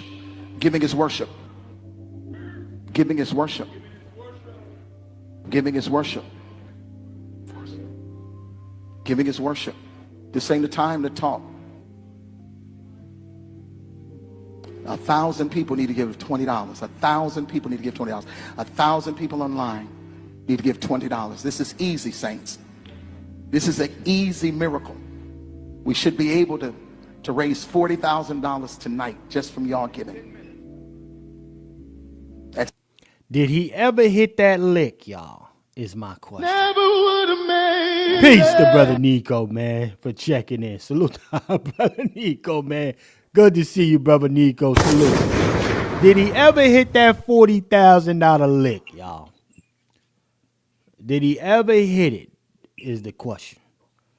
Did he ever? Listen, if you was in attendance, ladies and gentlemen, would have you given it? Because I never would have gave it. I never would have gave it. Damn. Actually, you know what? Hold on. Let me pull that back. I may have given some. If I didn't give already, I may have given some. That's tradition, right? Never would have made it. But if you're running that thing up on me again and you're spinning the block, now I got to pull back a touch. But let's have an honest conversation, gentlemen. We got the brothers on the panel. For me, it was a lot of the posturing for me, right? It was a lot of the body language, right? I saw the man snap. Did y'all see him snap? He said, "Come on up." I said, "Oh hell no." It's certain little things. It's certain little shit that trigger me. You can't do certain shit to black folk. All right? Don't do that shit to me. Now I'm looking at you like nigga who? Nigga? Who you doing that to? Right? Then also he said, this is easy, saints. It costs to be in here. This is easy. Well, I may understand that to a degree, but okay, if it was so easy, folks wouldn't be praying and hands and knees, wishing for a miracle all the time if it was so easy. And if y'all already spun the block with the offering baskets, you be damned if you gonna get another one up out of me. Never would have made Ain't no it. way. So, brother, let me go to Q. Let me go to brother Q, man. Let's go to the God. Yeah. Got to go to Q. Q. Listen, is Marvin Sapp in the wrong for commanding a contribution from that congregation, sir? Oh, the deception, the betrayal, man. You deceived.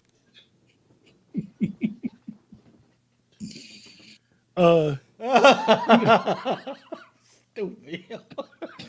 Oh, Q. I want to preface this where honestly, this whole thing of him going viral for this is hilarious to me. This goes on frequently, where the threat from the ministers, the preachers, has to happen. It's unfortunate and I'm really mad that he apologized, or came back and what we would say he started nigga explaining on Rickey Smiley's show. Oh man. And the reason why is because his job as the head is he's supposed to know who's in his audience. He's trying to raise money for whatever particular reason. And this is why I'm giving him the benefit of the doubt, because it is that simple. $20, 1,000 people. And like I said, he knows who he's talking to. I'm more in line with you, Chef C, when you say like this was a year ago. So why did it come out now? Is somebody trying to destroy his image or whatever? And I'm upset. Like I said, I'm a little upset that he said this. I've been in a situation like this where all the women was told to leave and the men had to stay. And we had to do what men's supposed to do. Stop being tightwad and give up that cash. Because these type of facilities are not ran off of ass.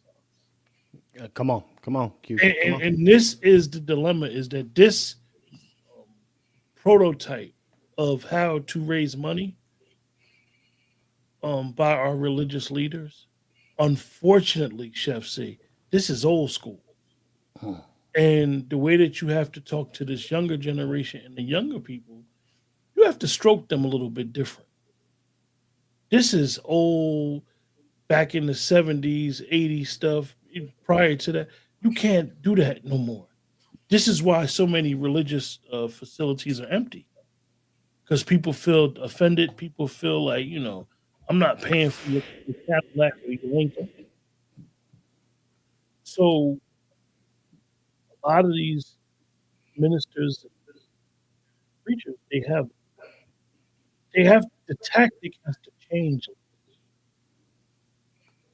because that tactic, like I said earlier, we were talking about the other subject. Now it looks at people looking at Marvin Sapp Hey Q, your mic is a little off, brother. Oh, now people There you looking go. at There we Marvin go. Sapp a little different because it's looking at him like he's poverty pimping. I don't know anything. I've never heard anything bad about him, so I can't speak on that. But if you've ever been a deacon or you ever been part of a board like that, you know how hard it is to raise money. And like I said, I think that this is a lesson of how you need to change how you raise money because this is back in the day. Mm. And when I mean back in the day, y'all know, y'all of age know. You get the wrong pastor, they shutting them doors. They come to your house, because they got built. The facilities that we use have bills to pay, and this is where if you are a member of that particular church, you should understand. You should be in tune. So I'm not gonna. Me myself, I don't want to go at Marvin Sapp too hard because I've never, like I said, I don't never heard or seen him do anything egregious, and it's just amazing how, given the context of it all, he shouldn't have went on Rickey Smiley apologizing, man. Mm. Nah, Yeah, stand on it. We gonna run them tapes, Q. That's Stand a on fact. That's a fact. Stand on it. But salute to Q, man. Listen, I appreciate what you're saying, Q, and you got to pick your poison, gentlemen. I mean, stand on it because again, I mean, the lights got to stay on somehow. And with that being said, salute to my brother Nico for becoming the co-sponsor of today's broadcast with a $20 contribution, along with my sister Star heading up the program today. Salute to the family putting on. Yes, indeed. Alarm. Drop the flex bomb. Thank you, brother Nico. Salute. Thank you, sir, for keeping the lights on, keeping us cooking. Listen, ladies and gentlemen, again, if you believe that these guys are servers, are servants of God and servants to you, and then you want to have a place of worship, if you haven't done your 10%, I can understand why the pastors didn't looking around like, hey, wait a minute now. You want me here every Sunday? You want the good word? I got to have a place to do it. You going to come to my house? You going to pull up in the driveway? You bringing your chair with you? I ain't got no carport. So you might get rained on. Huh? Brother Negro, what say you, Brother Negro? Close the door. Are we keeping them doors open, Brother Negro, Mr. Delineationology? So are we keeping the doors open? Okay. There's a couple ways I could look at this. I came from the church background. I'm talking about at an early age. And the reason why they initially closed and locked the doors was to protect the people during tithes and offering so they wouldn't get robbed. The 70s, 80s, 90s, people were coming in robbing the offering plate, sometimes at gunpoint, right?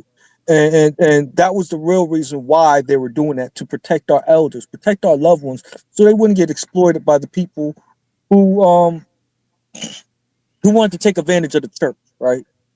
So for him to use that tactic and abuse that against his own what they call it, congregation, I find it's a little problematic right there. I don't think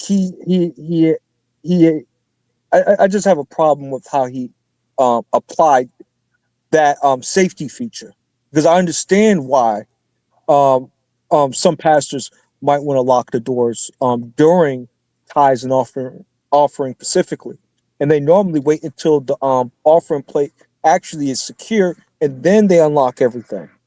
It's common Christian procedures in certain churches. So I am very familiar with that. But how he was implementing it, it was more like in an aggressive way, and almost like an extortion type of way.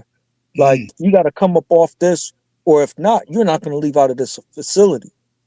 That's not brotherly. That's not Christian. I don't think that that's cool. I would feel some type of way. I would feel uncomfortable as well. You know, you locking me up in here, or you're because I didn't make no ties. You don't know what I might be going through. You don't know what my financials be like. And these are the same church that didn't help us out during COVID-19 when we were losing our jobs. They got fat. They got fat, eating, getting high off the hog. That's what they normally say, getting high off the hog, getting the biggest slab, and they weren't looking out for us. I could point to Hurricane Katrina. They locked the doors on us there too, where we needed to be inside those churches to secure and be, for a place of refuge. They closed the doors on our people there too. So I really don't like, and I don't really know this much about. I'm kind of with Q. I don't know this much about this pastor, but I'm more like speaking on the behavior because I see this pervasive with other pastors, right? Not just him. This is multiple of them, and I'm more or less addressing it in the guise of that the church used to be a steeple where a place people could find refuge, not an ATM machine where they were drawing all the funds out of my account. It was never like that. I could get my food if I need to get the food from where I used to go to at the church. I could get protection from either with the word of God or with other brothers that are standing strong. You know, that's how I looked at the church, and it's only a shell of what it was for what it truly its true intentions were supposed to be. So I'm a little disappointed that man thinks of our people as cash cows, not souls that need to be saved. So it's kind of messed up. Well, listen, listen, this is a very fine line. But I don't, I shouldn't even say very fine line. It ain't that fine. Reciprocity is a real thing. Okay? And in many cases, can we just be honest? It ain't just good enough for you to put on your Sunday's best to come sit up around me. All right? And then have a place and expect me to have a place for you to come sit around me. It ain't enough. I don't know what their financial situation was. Salute our brother Big Meech in the building. Salute, fam. Good to see you in the building, Meech. Salute. Let me shoot Meech, motherfucking. Salute. It ain't enough. Now, depending on how they acquisition or how they obtain their funds, I would say in this moment, if it was one of those fourth Sundays situations, I can understand maybe the offering going around a second time. Closing the door, he did not lock the doors, though. We will, listen, we're going to have to get into that. He didn't authorize locking of the door, but he did authorize closing of the door. Very fine line. Yes, I understand the sentiment, when he insinuated and things like that. However, if we're family, right, we're family, y'all got to help me out here. Help me keep the damn doors open. Brother Wolf, what say you, sir? What say you, man, before we go into these other clips? So I'm going to say this.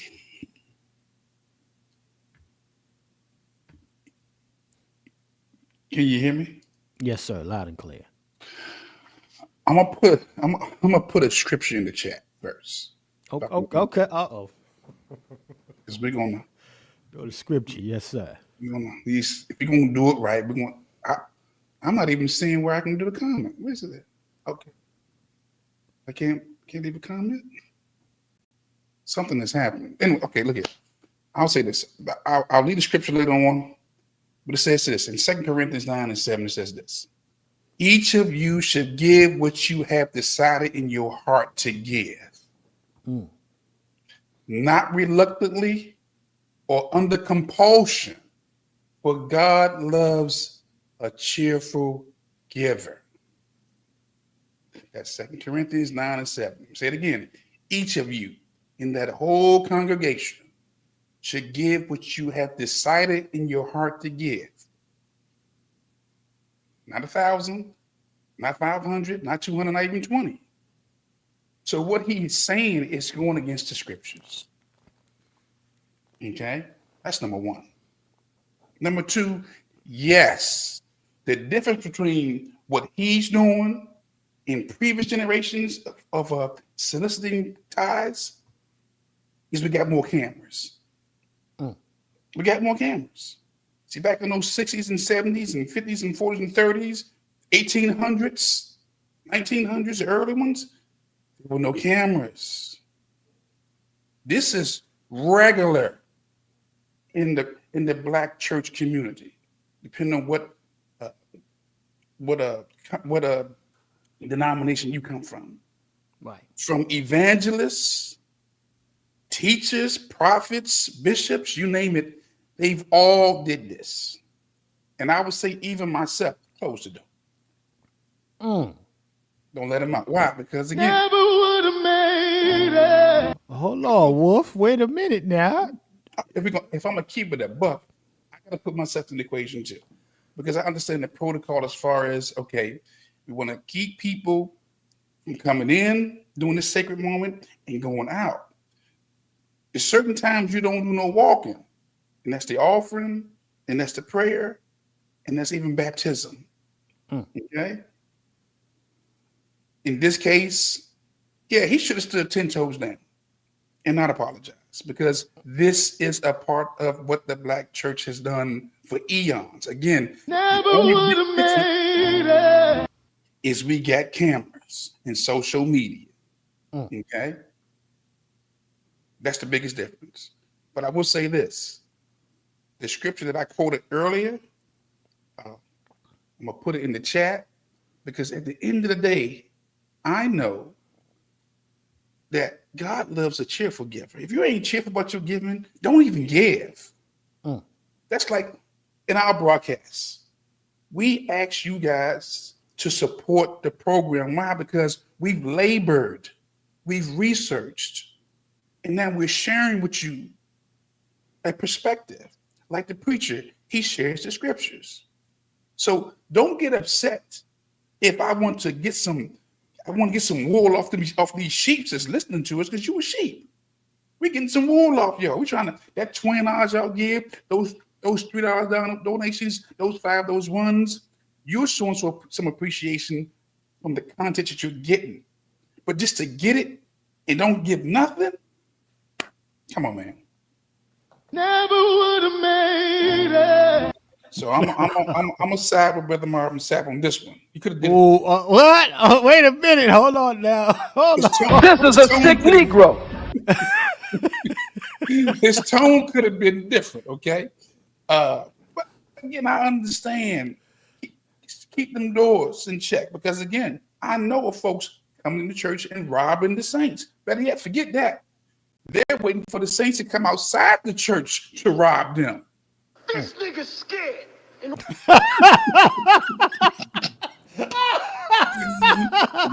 I stay strapped. You. But look here, but that is why they have so much security in these churches these days. A lot of security.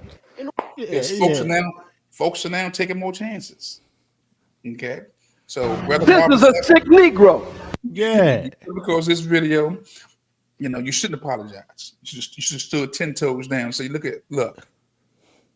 this is what we do in our church. Well, watch this. Go ahead. Well, watch this, Wolf and Brother Q, because I'm gonna go to Q after this.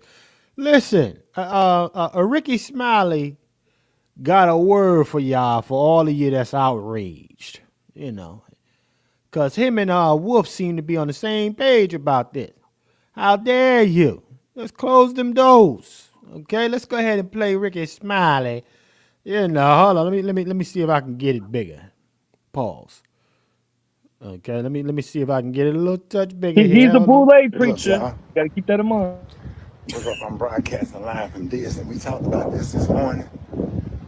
Marvin Sapp is coming on the show Monday. And how are you? Oh, thank you so much. I think my followers gonna make jokes about it, but look, white folk get that boy to smiling quick. Them D9s, boy. Them D9s, them boulets, they're smiling, Chuck and Jive. Yeah. You see a black, how you doing, bro? Mouth all closed. This how they do black. How you doing, man? Yeah, you better have that tithes and offering money. You all right? How you been? How your family? This how they do. This how motherfuckers. This how them cats deal with each other. You all right? But they see another bro doing all that stupid shit. Yeah. I appreciate it. Look at it. Yes, All ma'am. teeth. Thank you so Look at much. him. I know y'all gonna crack on my shirt. I want to say this, and just tell you why this bothered me. I understand everybody have an opinion on tithes and offering and how it was done, but here's the problem. One thing I hate lies, and I hate liars. Y'all know damn well that man didn't say nothing about lock. I said close them doors. Ushers, close the doors. Close the doors. Close the doors. The word lock means don't let in, don't let out. Close means you can go out if you want. The pastor asks you not to go out. And if you choose to go out, you can go out. Or if you snatch the door and the ushers are at the door, you can go in. Okay? Y'all told a damn lie. You love to get on, you love to tear people down by lying on them and without clear context. Nobody from that church or that was in that congregation complained. And every pastor that I seen or talked to didn't have no issue with it. You took one clip and made whatever you wanted to make out of, which was a damn lie. Because lock is kidnap. Close the door. And let me say this right here. Semantics. And I said this on the radio show. This is what I said on the radio show. Stop lying on people. Stop talking. Look at all the blogs and all of the stories talking about he said lock the door. He didn't say no damn lock. And you're a lying dog. And you're a dog for lying. I'm gonna follow y'all. I said you're a lie and you're a dog. And you just lied. Cause locking the door and closing the door. And let me add this. There are certain part of the church service that is sacred, where the doors are supposed to be closed. Tithes and offering, when someone is praying, when the pastor is taking his text, and I think, if I'm not mistaken, during a baptismal, but there are certain parts of the church service that sorry about that. There are certain parts of the church service that is sacred, and the doors are supposed to be closed. Hey, shout out to Al. Y'all welcome Alfredas to the morning show. Hi. Nobody cares. Brother Wolf. Brother Wolf spoke on this. He said, listen, there's specific times where the doors of the church supposed to be closed. So watch this. I put in the chat the scripture again, 2 Corinthians 9:7. But I just added the word compulsion. That means the action or state of forcing or being forced to do something. Okay. See, I just think he wasn't wrong for shutting the doors. I think he could have been wrong in trying to get folks to give something that they didn't have. Okay. Again, each of you should give what you have decided in your heart to give. If I'm at home and I'm going to church and I've made my mind to give 20 bones, that's all you're getting from me. I don't want to feel compelled to give you no more. Now, if something touched me during the service and I decided to give you more, that's something different. But I came with my 100 or my 500 or my million, because we don't know who's the millionaires, the billionaires, the hundredaires, the thousandaires. We don't know who's in the church, who's going to give. But I don't think nobody should be compelled to give something that they don't have. And that's my challenge with him. Y'all ain't going nowhere. You're going to be here. Because all you're going to the what do you say? All you're gonna do is go to a restaurant. That wouldn't even need that. That wasn't even necessary. You can't ask me for money and then backslap me about my money. Right. Come on, man. So you don't. It's a way you get the money. It's a way. That's like right now. I mean, again, we solicit on our broadcast. If you're on social media and you are a content creator, you solicit, subscribe, share, donate, and like. We all soliciting. If I had a way to say that, if I had a digital way to close the doors of this broadcast outside of just saying, you know what, we shutting down. I close the doors of this broadcast and say, y'all gonna give up some of them coins because this ain't free. What we do, let me be very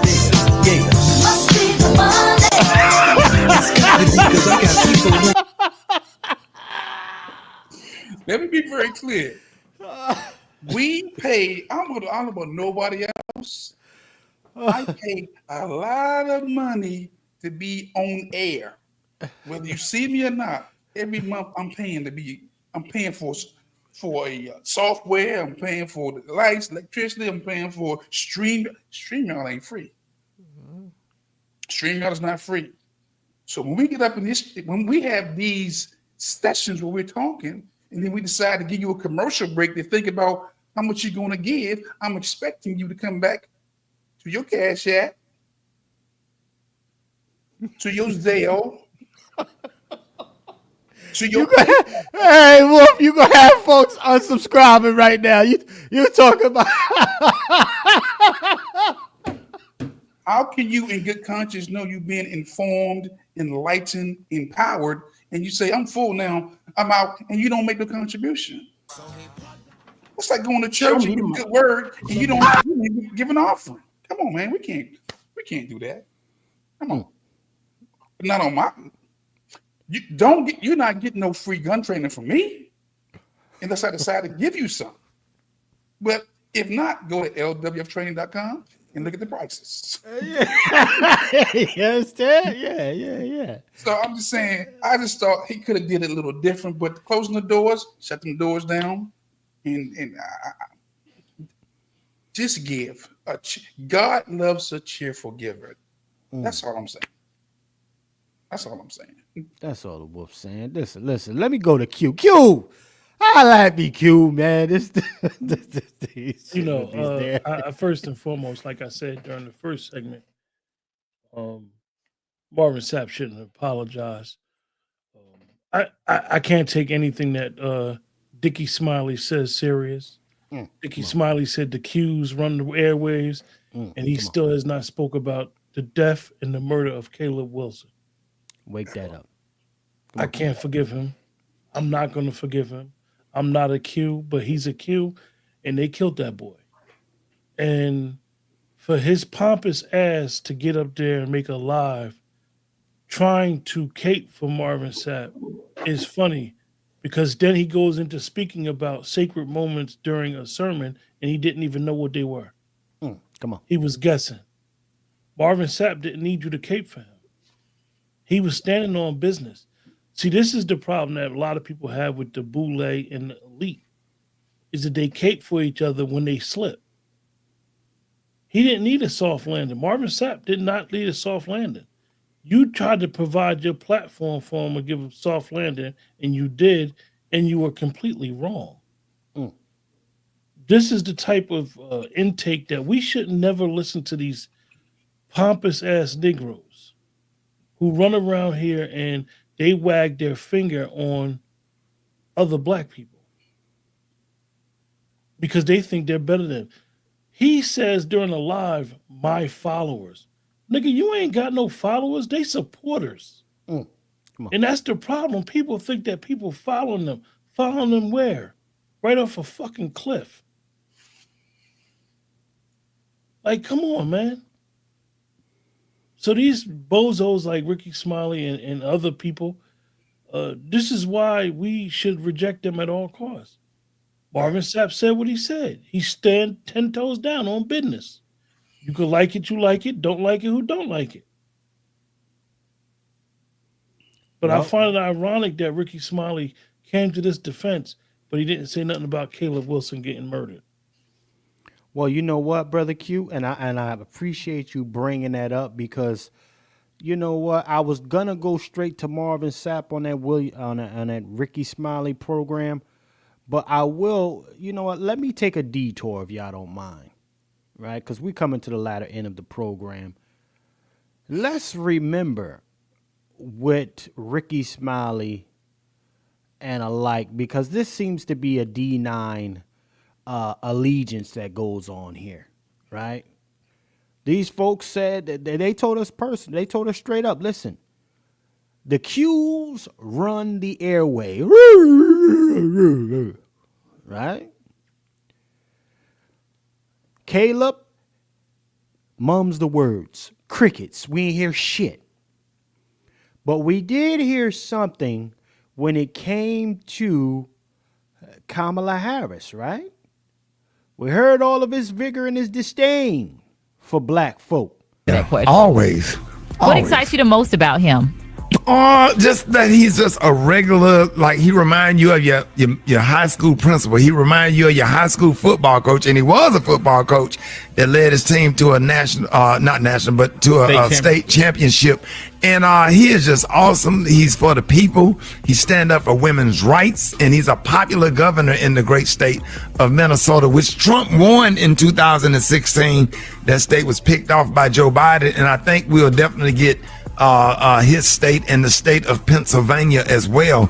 Either one of those governors would have been a great choice for Kamala Harris.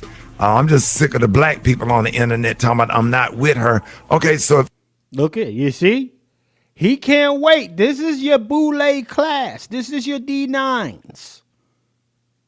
Always trying to regulate black folk. You can speak on the Kamala Harris.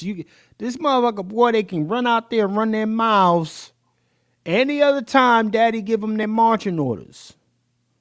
But you can't say shit. He's a Q, as far as I'm concerned, right? Isn't Rickey Smiley? He one of them niggas? Yeah. Caleb died, Rickey Smiley. Nobody heard shit from you, but you can talk about everything else under the sun. Let's play some more of this. Right.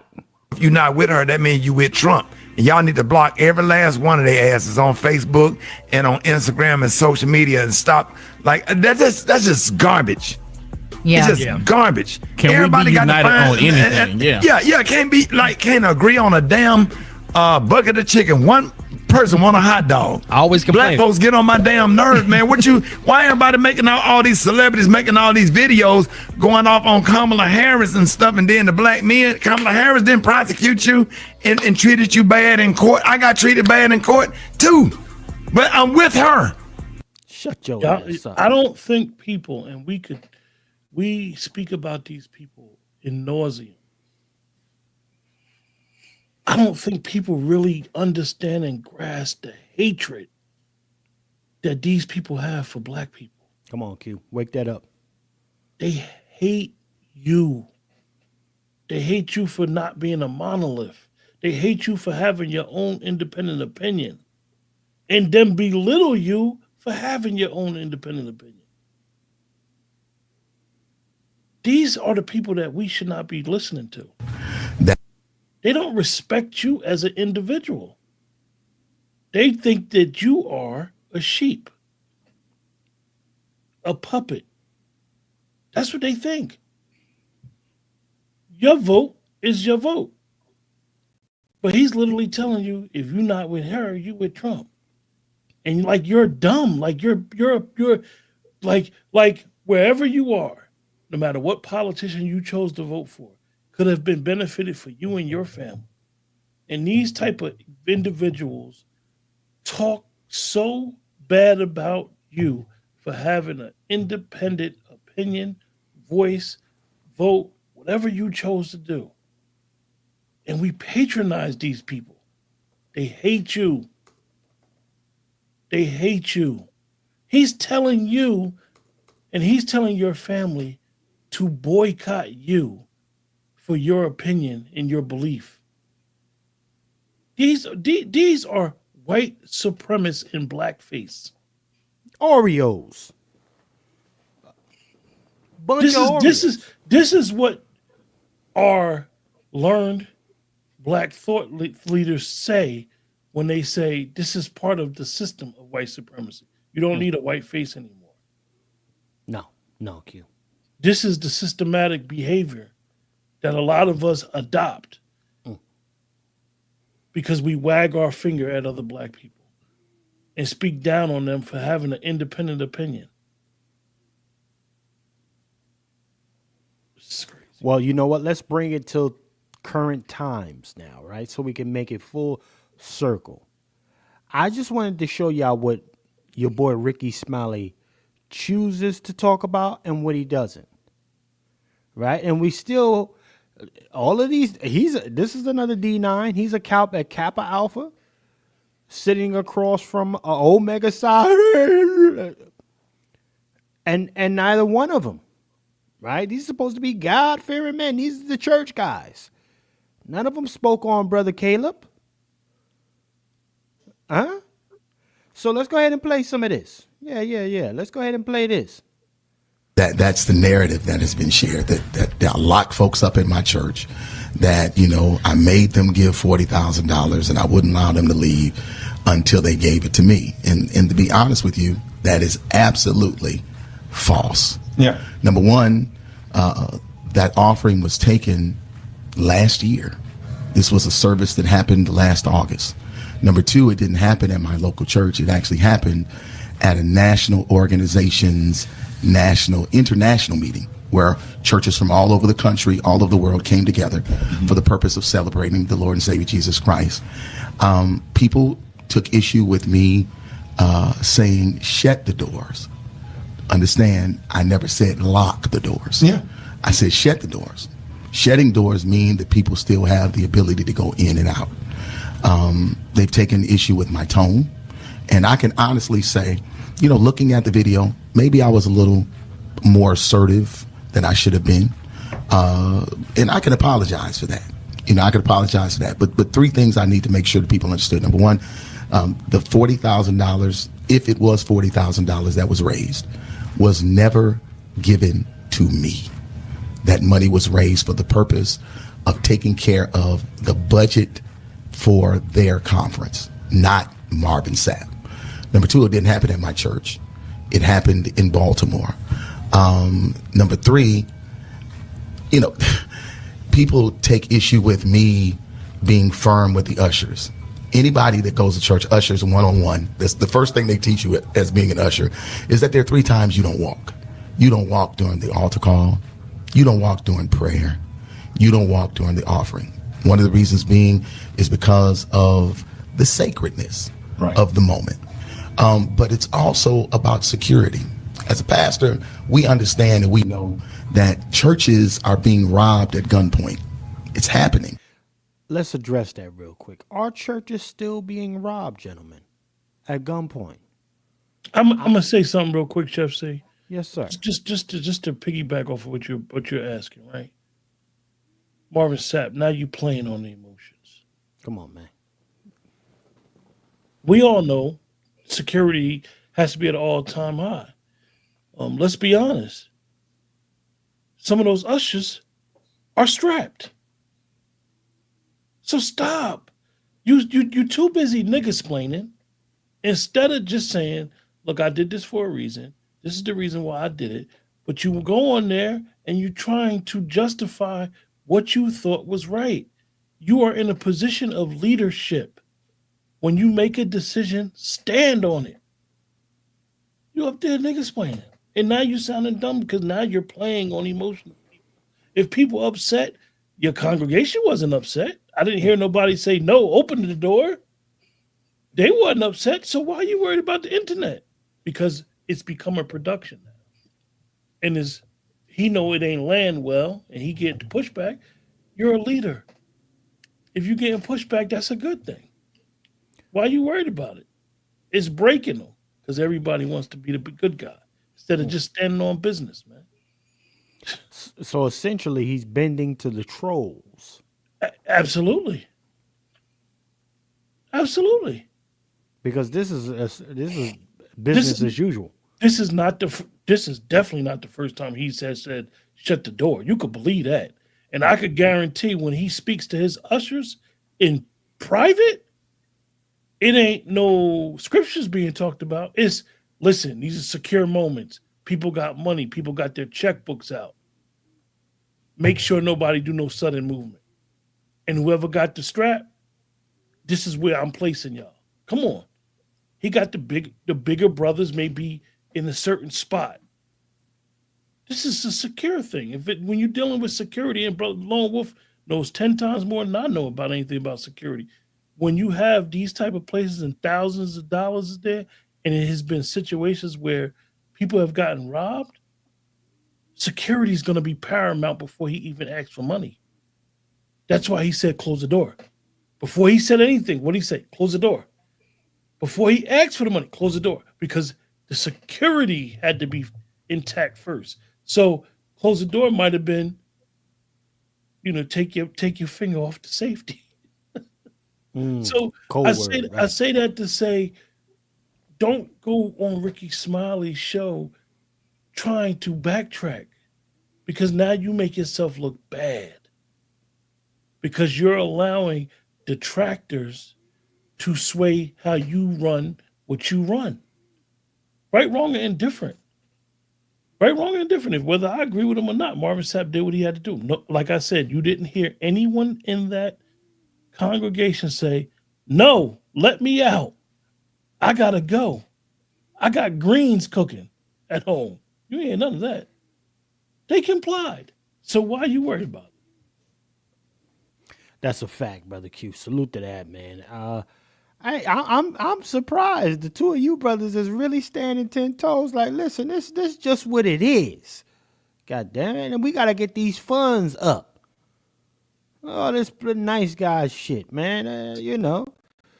So listen. I understand where y'all coming from, and you know what? You ain't wrong, cause I'm there too. God. Because Chef C, if I knew more about Marvin Sapp and I knew a bunch of stuff that people have said and been a creep, maybe my approach right now on him would be different. But I just feel like if you've been in that setting before and you understand the dynamics of the setting, understand the dynamics of running a facility, Marvin Sapp is a known preacher.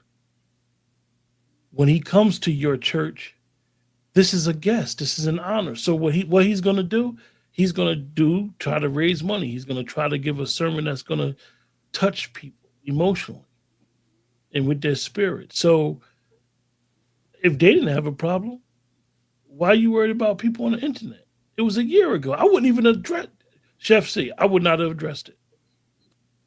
He gave it life. And then you got this Negro, Rickey Smiley, caping for you. Well, gentlemen, I'll tell you what. Let me play a little bit more of this, and we're going to be wrapping it down. Sure. All over the country. This is not something I'm making up. This is factual. So if you got 5,000 people in the room, you want the doors closed. You don't want the doors locked. I couldn't get them locked anyway. It's a convention center. But the doors needed to be closed, and there was a lot of pandemonium and stuff that was going on out there. But I wanted to share that first. But that ain't even the reason why I'm here. Here's the reason why I'm here. The reason why I'm here is because what has happened is people have taken clickbait and made something out of it that it isn't. And because of that, my church has been getting phone calls. People have called my church and cussed me out. My staff are afraid because I've received death threats. Now that part, I'm kind of calling cap on that. I call cap. Salute to the 130 plus in here. Yeah, I got to call cap on that. Marvin Sapp now, again, and this is where I feel exactly where you coming from, Q, with the overcompensating now. Now you trying to reel in the pity thing too. Oh man, they did death threats, bro. Listen, man. this internet shit has ruined a lot of stuff for folks. Even if it's cap, and I agree with y'all brothers. Yo, man. This comes with the territory, bro. You're gonna be trolled. You on the internet talking, you may have your biggest supporters may be trolls. That part. Your biggest supporters may be trolls. Guess what? They're still watching. Trolls is watching. So if you do what we do, you're a content creator. They're watching. They're helping you with your hours. Hey, Q. We had almost we had 130 plus in here, right? And a lot of them folks never say a word in the chat in our broadcast. I mean, I hope that they anybody that's watching us get some benefit from it. And if they not, and if they feel like they need to say something, say something. We always encourage people to say and comment and interact with us because it makes for a better broadcast. Mm-hmm. But I just think that sometimes people get on the internet, and when you get on the internet, you can't control everybody. You only control you. I'm only a person with a camera and a microphone. That's the only person you can control. And when you get pushback for anything that you say, some people may hate what we talk about each week. I can accept that people don't like that. What we salute to them, Q. Yeah. We respect you for your disagreement with us. And I'm not going to call you an idiot. I'm not going to call you names because I don't have to use those type of adjectives to disagree with you. I'm just going to say, I could disagree with you and move on. And people like him, Marvin Sapp, come on, man. So watch this. Let me say something. If you are a content creator, you need to be mindful of the Miranda rights that the police officers use when they catch a criminal. And they normally let them know that you have a right to remain silent. But if you don't remain silent, it says anything you say can be used against you. And that's content creators. Because Marvin Sapp is I don't want to call him a victim. He's an example of anything you say will be used against you at a later date. Right now, we have maybe thousands of hours of content, right? We didn't say some stuff that we don't forget about. I've been on social media since 2008. And most of my content was on Facebook. I didn't really utilize the YouTube until a couple of years ago. But I'm very aware that I have the right to remain silent. That's why I keep saying often, I don't really want to say nothing. Okay? But any and everything I say will be used against me at a later date. An example of that video he made was in July or June of last year. And it done double backed in 2025, March, April. If you content creator, if you don't want people to come at you with your words, you need to come off it. This is a prime example of anything you say, the Miranda warnings, anything you say will be used against you at a later date. A later date in time and space, because again, people with the clickbait. Okay, so I'm just gonna leave it right there because it's a bigger conversation. We think we get on this. We think we get out here and just say we want to, and there's no repercussions. Right. There's repercussions to what you got to say. Freedom of speech is not free. It comes to a price. Okay. Well, I tell you what, Brother Wolf, we gonna stop it right there, sir. Salute to the haters that been watching C. For the last we going on a year and some change now. Mm-hmm. I know you got your clips. You're waiting for your time to release them. They will. Fuck you. How about that? That's a special one for you. Because I know I got some hate watchers. I know it. And I see you too. You can go fuck yourself. But salute to the ones that ride with us. Salute to them, you know. And we will be seeing y'all in yeah. You're pop. Yeah.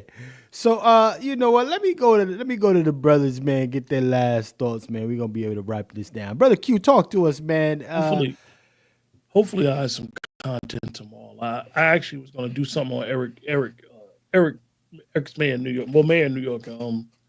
But like the brother said, man, and it's the perfect way to close out the show is understanding what we do and why we do it, why we have chosen to do this. We're always talking with you guys. We're not talking at you guys.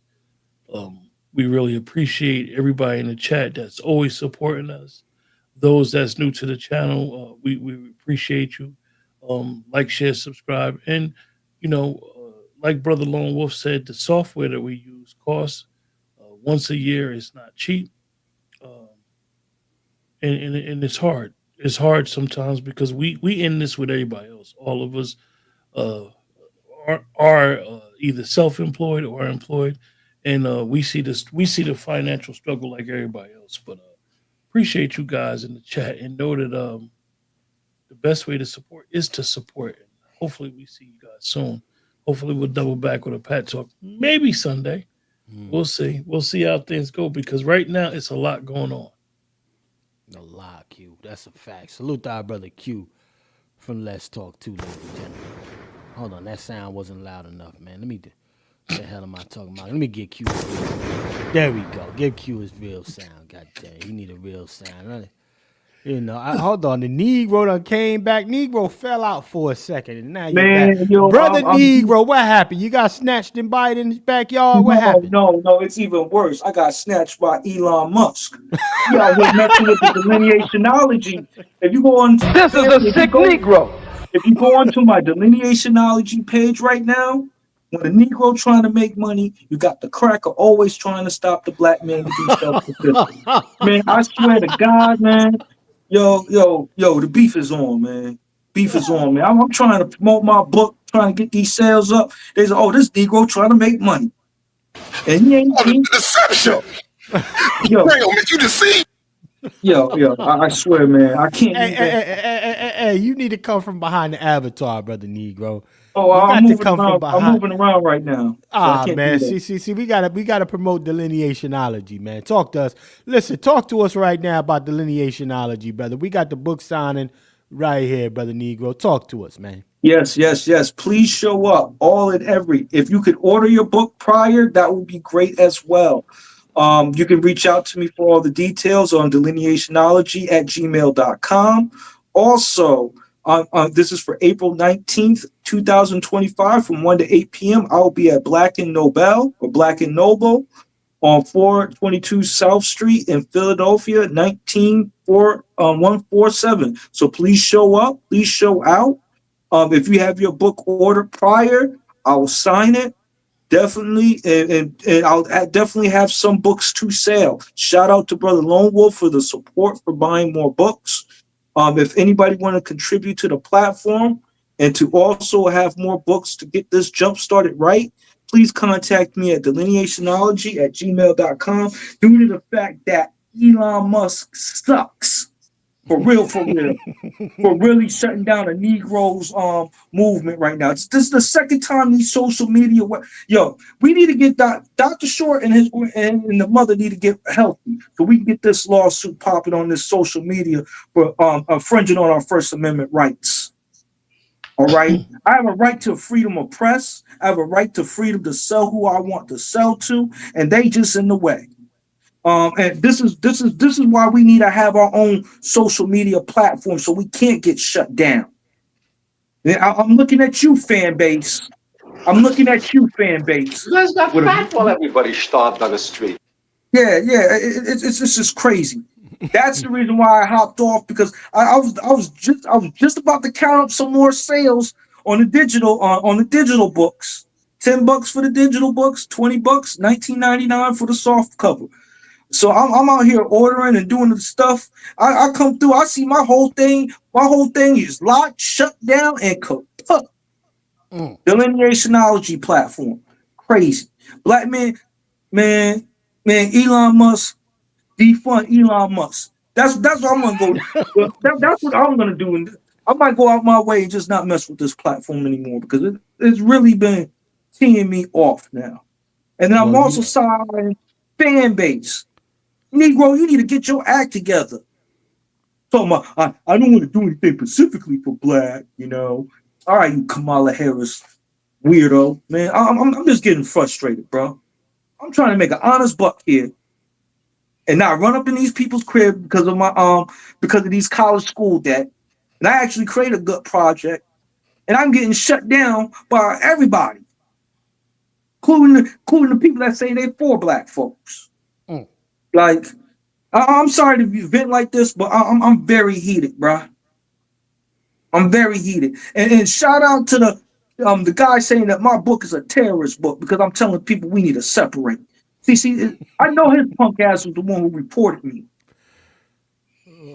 shout out to the They don't do Negro. this to any other author. They don't do this to any other author but a Negro black one. So that's when you know that your book is heavy. When they out here trying to stop the flow of your book. Brother Negro.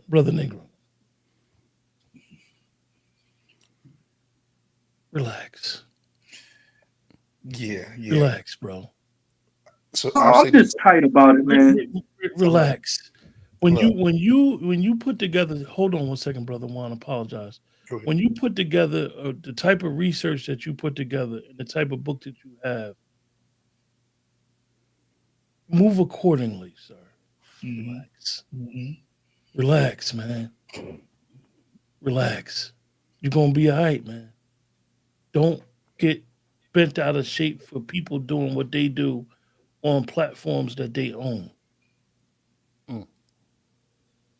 We don't own these platforms. Write about his punk ass though. I didn't write about him. I didn't talk about him. So I'm gonna say this. And I didn't even talk about Trump either. It's not about what you're saying. I think anything you're trying to build, we don't expect resistance.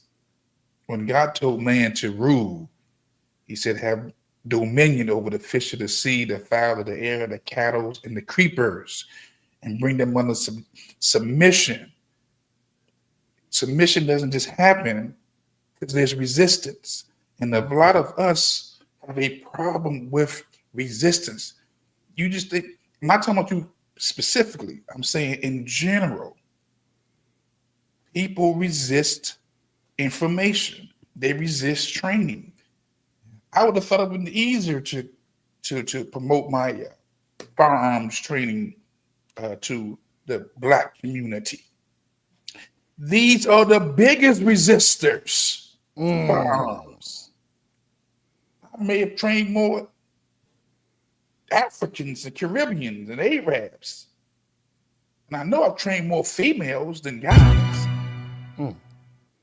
You have to, if you're listening to me, if you're going to build anything, you're going to be an entrepreneur, you're going to be a writer, you better expect resistance. And that's what we don't anticipate. Chef is a Michelin chef. Trust me, in his expertise, there's resistance. Who is he? They want somebody else to cook. They want him to be a server, not a cooker. Okay? So, Negro, I need you to breathe. Because again, if you're going to rule and rule right, then you got to expect resistance. So you're getting some resistance from social media platforms. There's another way to catch a bird. I'm not going to say skin a cat. There's another way. Ask the God in you, is there another way to get my information out, to get my book out, to get my message out? And trust me, the God within you is going to give you, have you considered this? Try that. It's bigger than Twitter. It's bigger than Facebook. It's bigger than Instagram. It's bigger than TikTok. Trust me. There's a lot of folks who are not even on social media. You may have to go back to the Green Mile way, the Green Book way, from house to house. You know what's interesting though, brother Negro? I'm thinking about it like this. And you know the projects I've created. initially, my thought process in the beginning of these projects were, it's just trying to create them and get them out, right? Not preparing for the wish a motherfucker would moment, but reacting to the a motherfucker did moment. Reacting to someone or people having done something to what I created. And then the people that I brought into the squad are in creating this thing. So I changed my thought process, Brother Negro, and I think this is what the brothers are communicating. Anticipate backlash.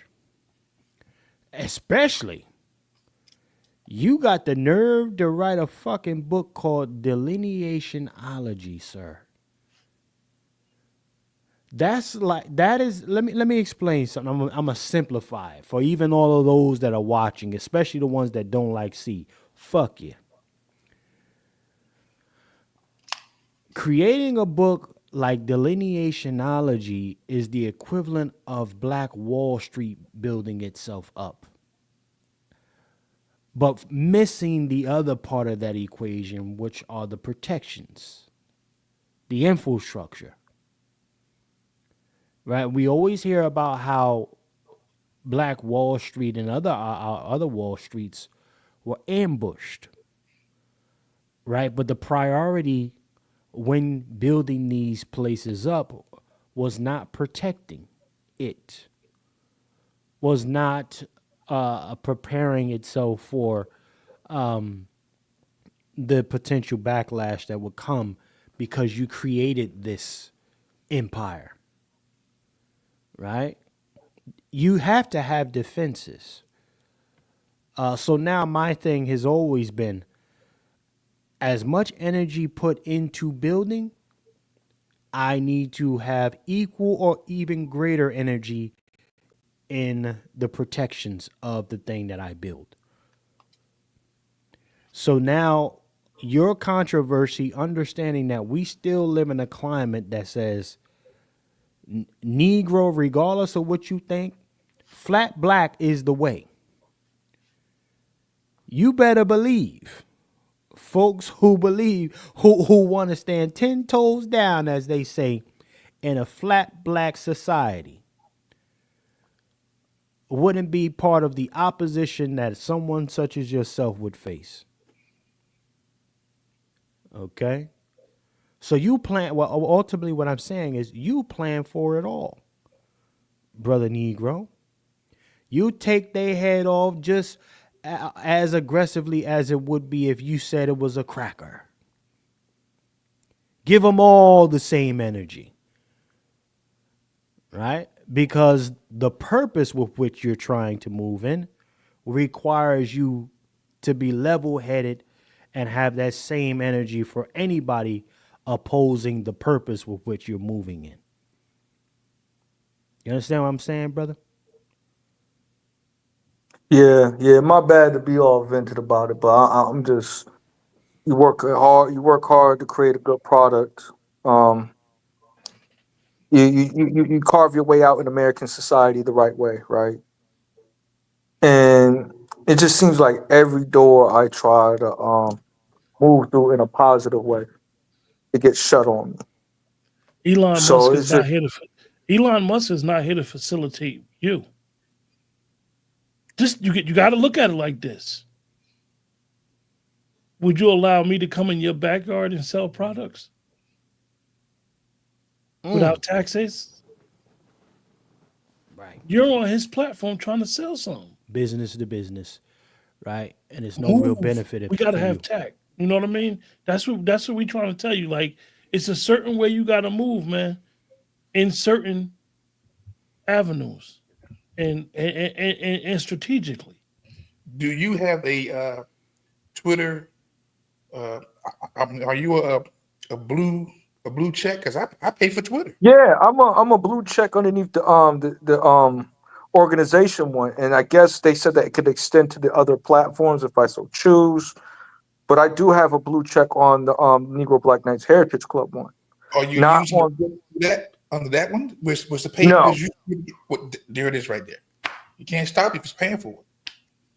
That's part of the deal.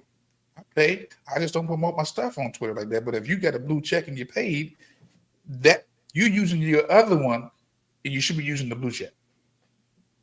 Yeah, there you go. I should have blue checks on both of them. One of the things, Negro, and I know Dr. Short had told you before, and I don't even really want to. We'll talk behind the scenes. Right, we'll talk behind the scenes. But salute to my nigga DW coming through, man. Good to see you, sister DW. Salute to our sis checking in on the late tip. Salute to sister DW for coming through. Yeah, I just wanted to touch on that, man, because, and I understand your frustration, brother Negro, but this is what happens to builders. Mm-hmm. Let's be very clear about that. Simplify it. You build, you must deal with opposition. There's added layers to moving in purpose. So I would say look at it as an additional lesson for yourself, sir. Right? Just more layers. And then your second book would be even more of an evolution for the Negro, especially having gone through this particular portion of it. Right? Yeah, we already started to plan to move off the app anyways, off of all these social medias and just put it onto the webpage. That is gonna probably be the goal after this. There's no explanation because we can't afford any hiccups. Right. And we can't have anybody distort and detain and trying to hold our message down. So I'm gonna have to go back to the drawing board and restructure the websites and go on from there. That's just gonna be the only option. Just I might have to start streaming on the Negro Black Knights Heritage Club site only. I might go on Twitter once in a while, but they really kind of got me tight about this. So, This is the second. This is first it was YouTube. When it shut down the Negro Black Knights Heritage Club page, and then now it's this one. So it's like I don't like any of these social media platforms right now. Right. I'm all like, unless I'm wrong with my people, but it is what it is, man. All good, man. I mean, listen, you a smart brother, man. You're a very smart guy, one of the smartest Negroes I ever met in my life. Understand this and simplify it. You can't create a controversial product and not get or have controversy associated with it, sir. It just don't happen like that. You created something controversial and not expect controversy to follow. that's kind of, you kind of set yourself up for that, right? And expect it to come from everywhere and anywhere. Mm-hmm. And especially the most unassuming places. It's controversy. It's gonna come to you. You're summoning it, brother. They said, okay, you want me to come holler at you? I will. We had a conversation when you dropped in reference to the trolls. Your trolls are going to be your biggest supporters because they're going to keep watching you. They're going to keep prodding you. They're supposed to, a true contemporary is supposed to pick your book apart. Right. You want for you to explain your book. That's true critiquing. To be able to withstand the criticism. The crucible. You got to go because you didn't write your book for money. You wrote your book because you believe in the research. And when you believe in the research, that's having a strong foothold. It's like building a house. The first part of building a house is that right block. Mm-hmm. You know why? Because that's strong. It builds a strong foundation. So if you did it for money, if you did it for any other thing outside of what you believe in, trust me, it's gonna get to you. Just think about what you got upset about from dropping to going on Twitter and how it flipped. because you were too busy thinking that other forces are supposed to support what you believe and have passion about. They're not going to have that support. You did this research alone with your hard-earned research time, effort, money, all of that shit. So and watch this. Go ahead, Q. If you think that Twitter or a specific person is going to support what you're doing, don't work like that. And let me be clear. I have had so many challenges because I talk Black. I'm being conscious, but I teach you how to stop the threat. And that ain't normal. Because I've seen the guys from our collective who are on social media. They just have they focus on the gun piece. That's it. I don't just focus on the gun piece. I'm talking about issues that's affecting the collective, the country, and the world. I'm like an anomaly. And trust me, we got the receipts where they've shut me down. They pulled the videos. And TikTok, I'm under TikTok under Loan with Firearms, and they won't even allow me to use examples of gunplay. And I've watched many people on TikTok who they're using their gun. I can't use mine. Hold on, Wolf. Stack you hard, fool. That intro's hard.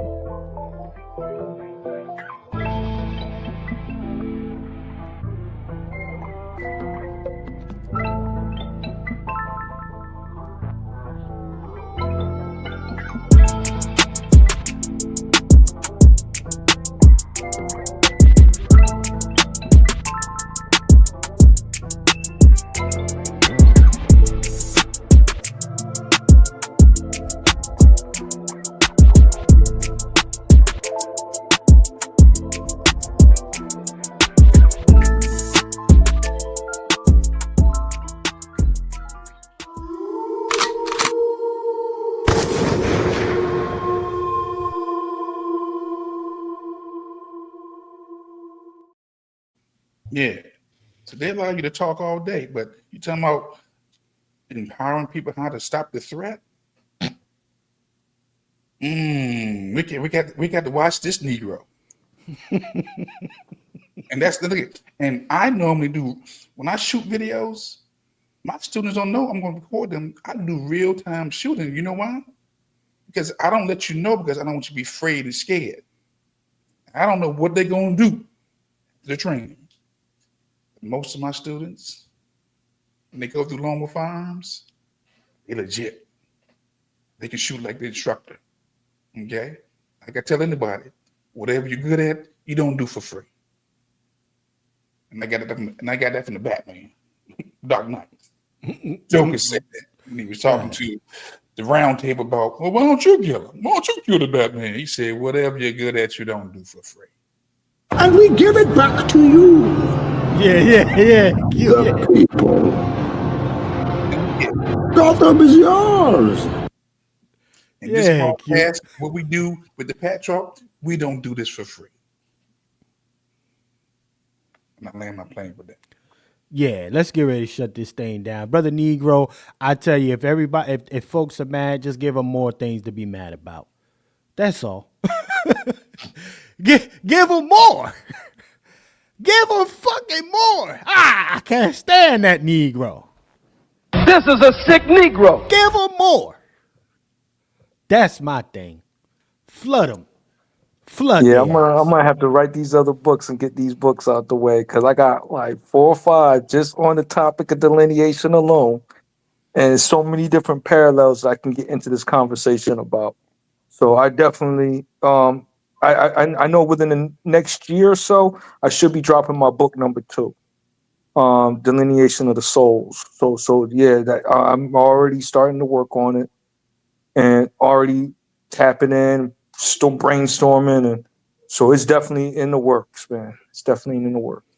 Salute, man. Keep your head up, man. You're a smart Negro. You're an educated Negro, to be very clear for the people in the back that don't know. You got hella degrees. This is the educated Negro. You bet your ass I pack you up. Nigga, you coming on my platform, I would pack you up too. Nigga, Negro, I would pack you up. You come on my platform, you not paying like you weigh. You got all these degrees and shit. Get your ass out of here. Yeah.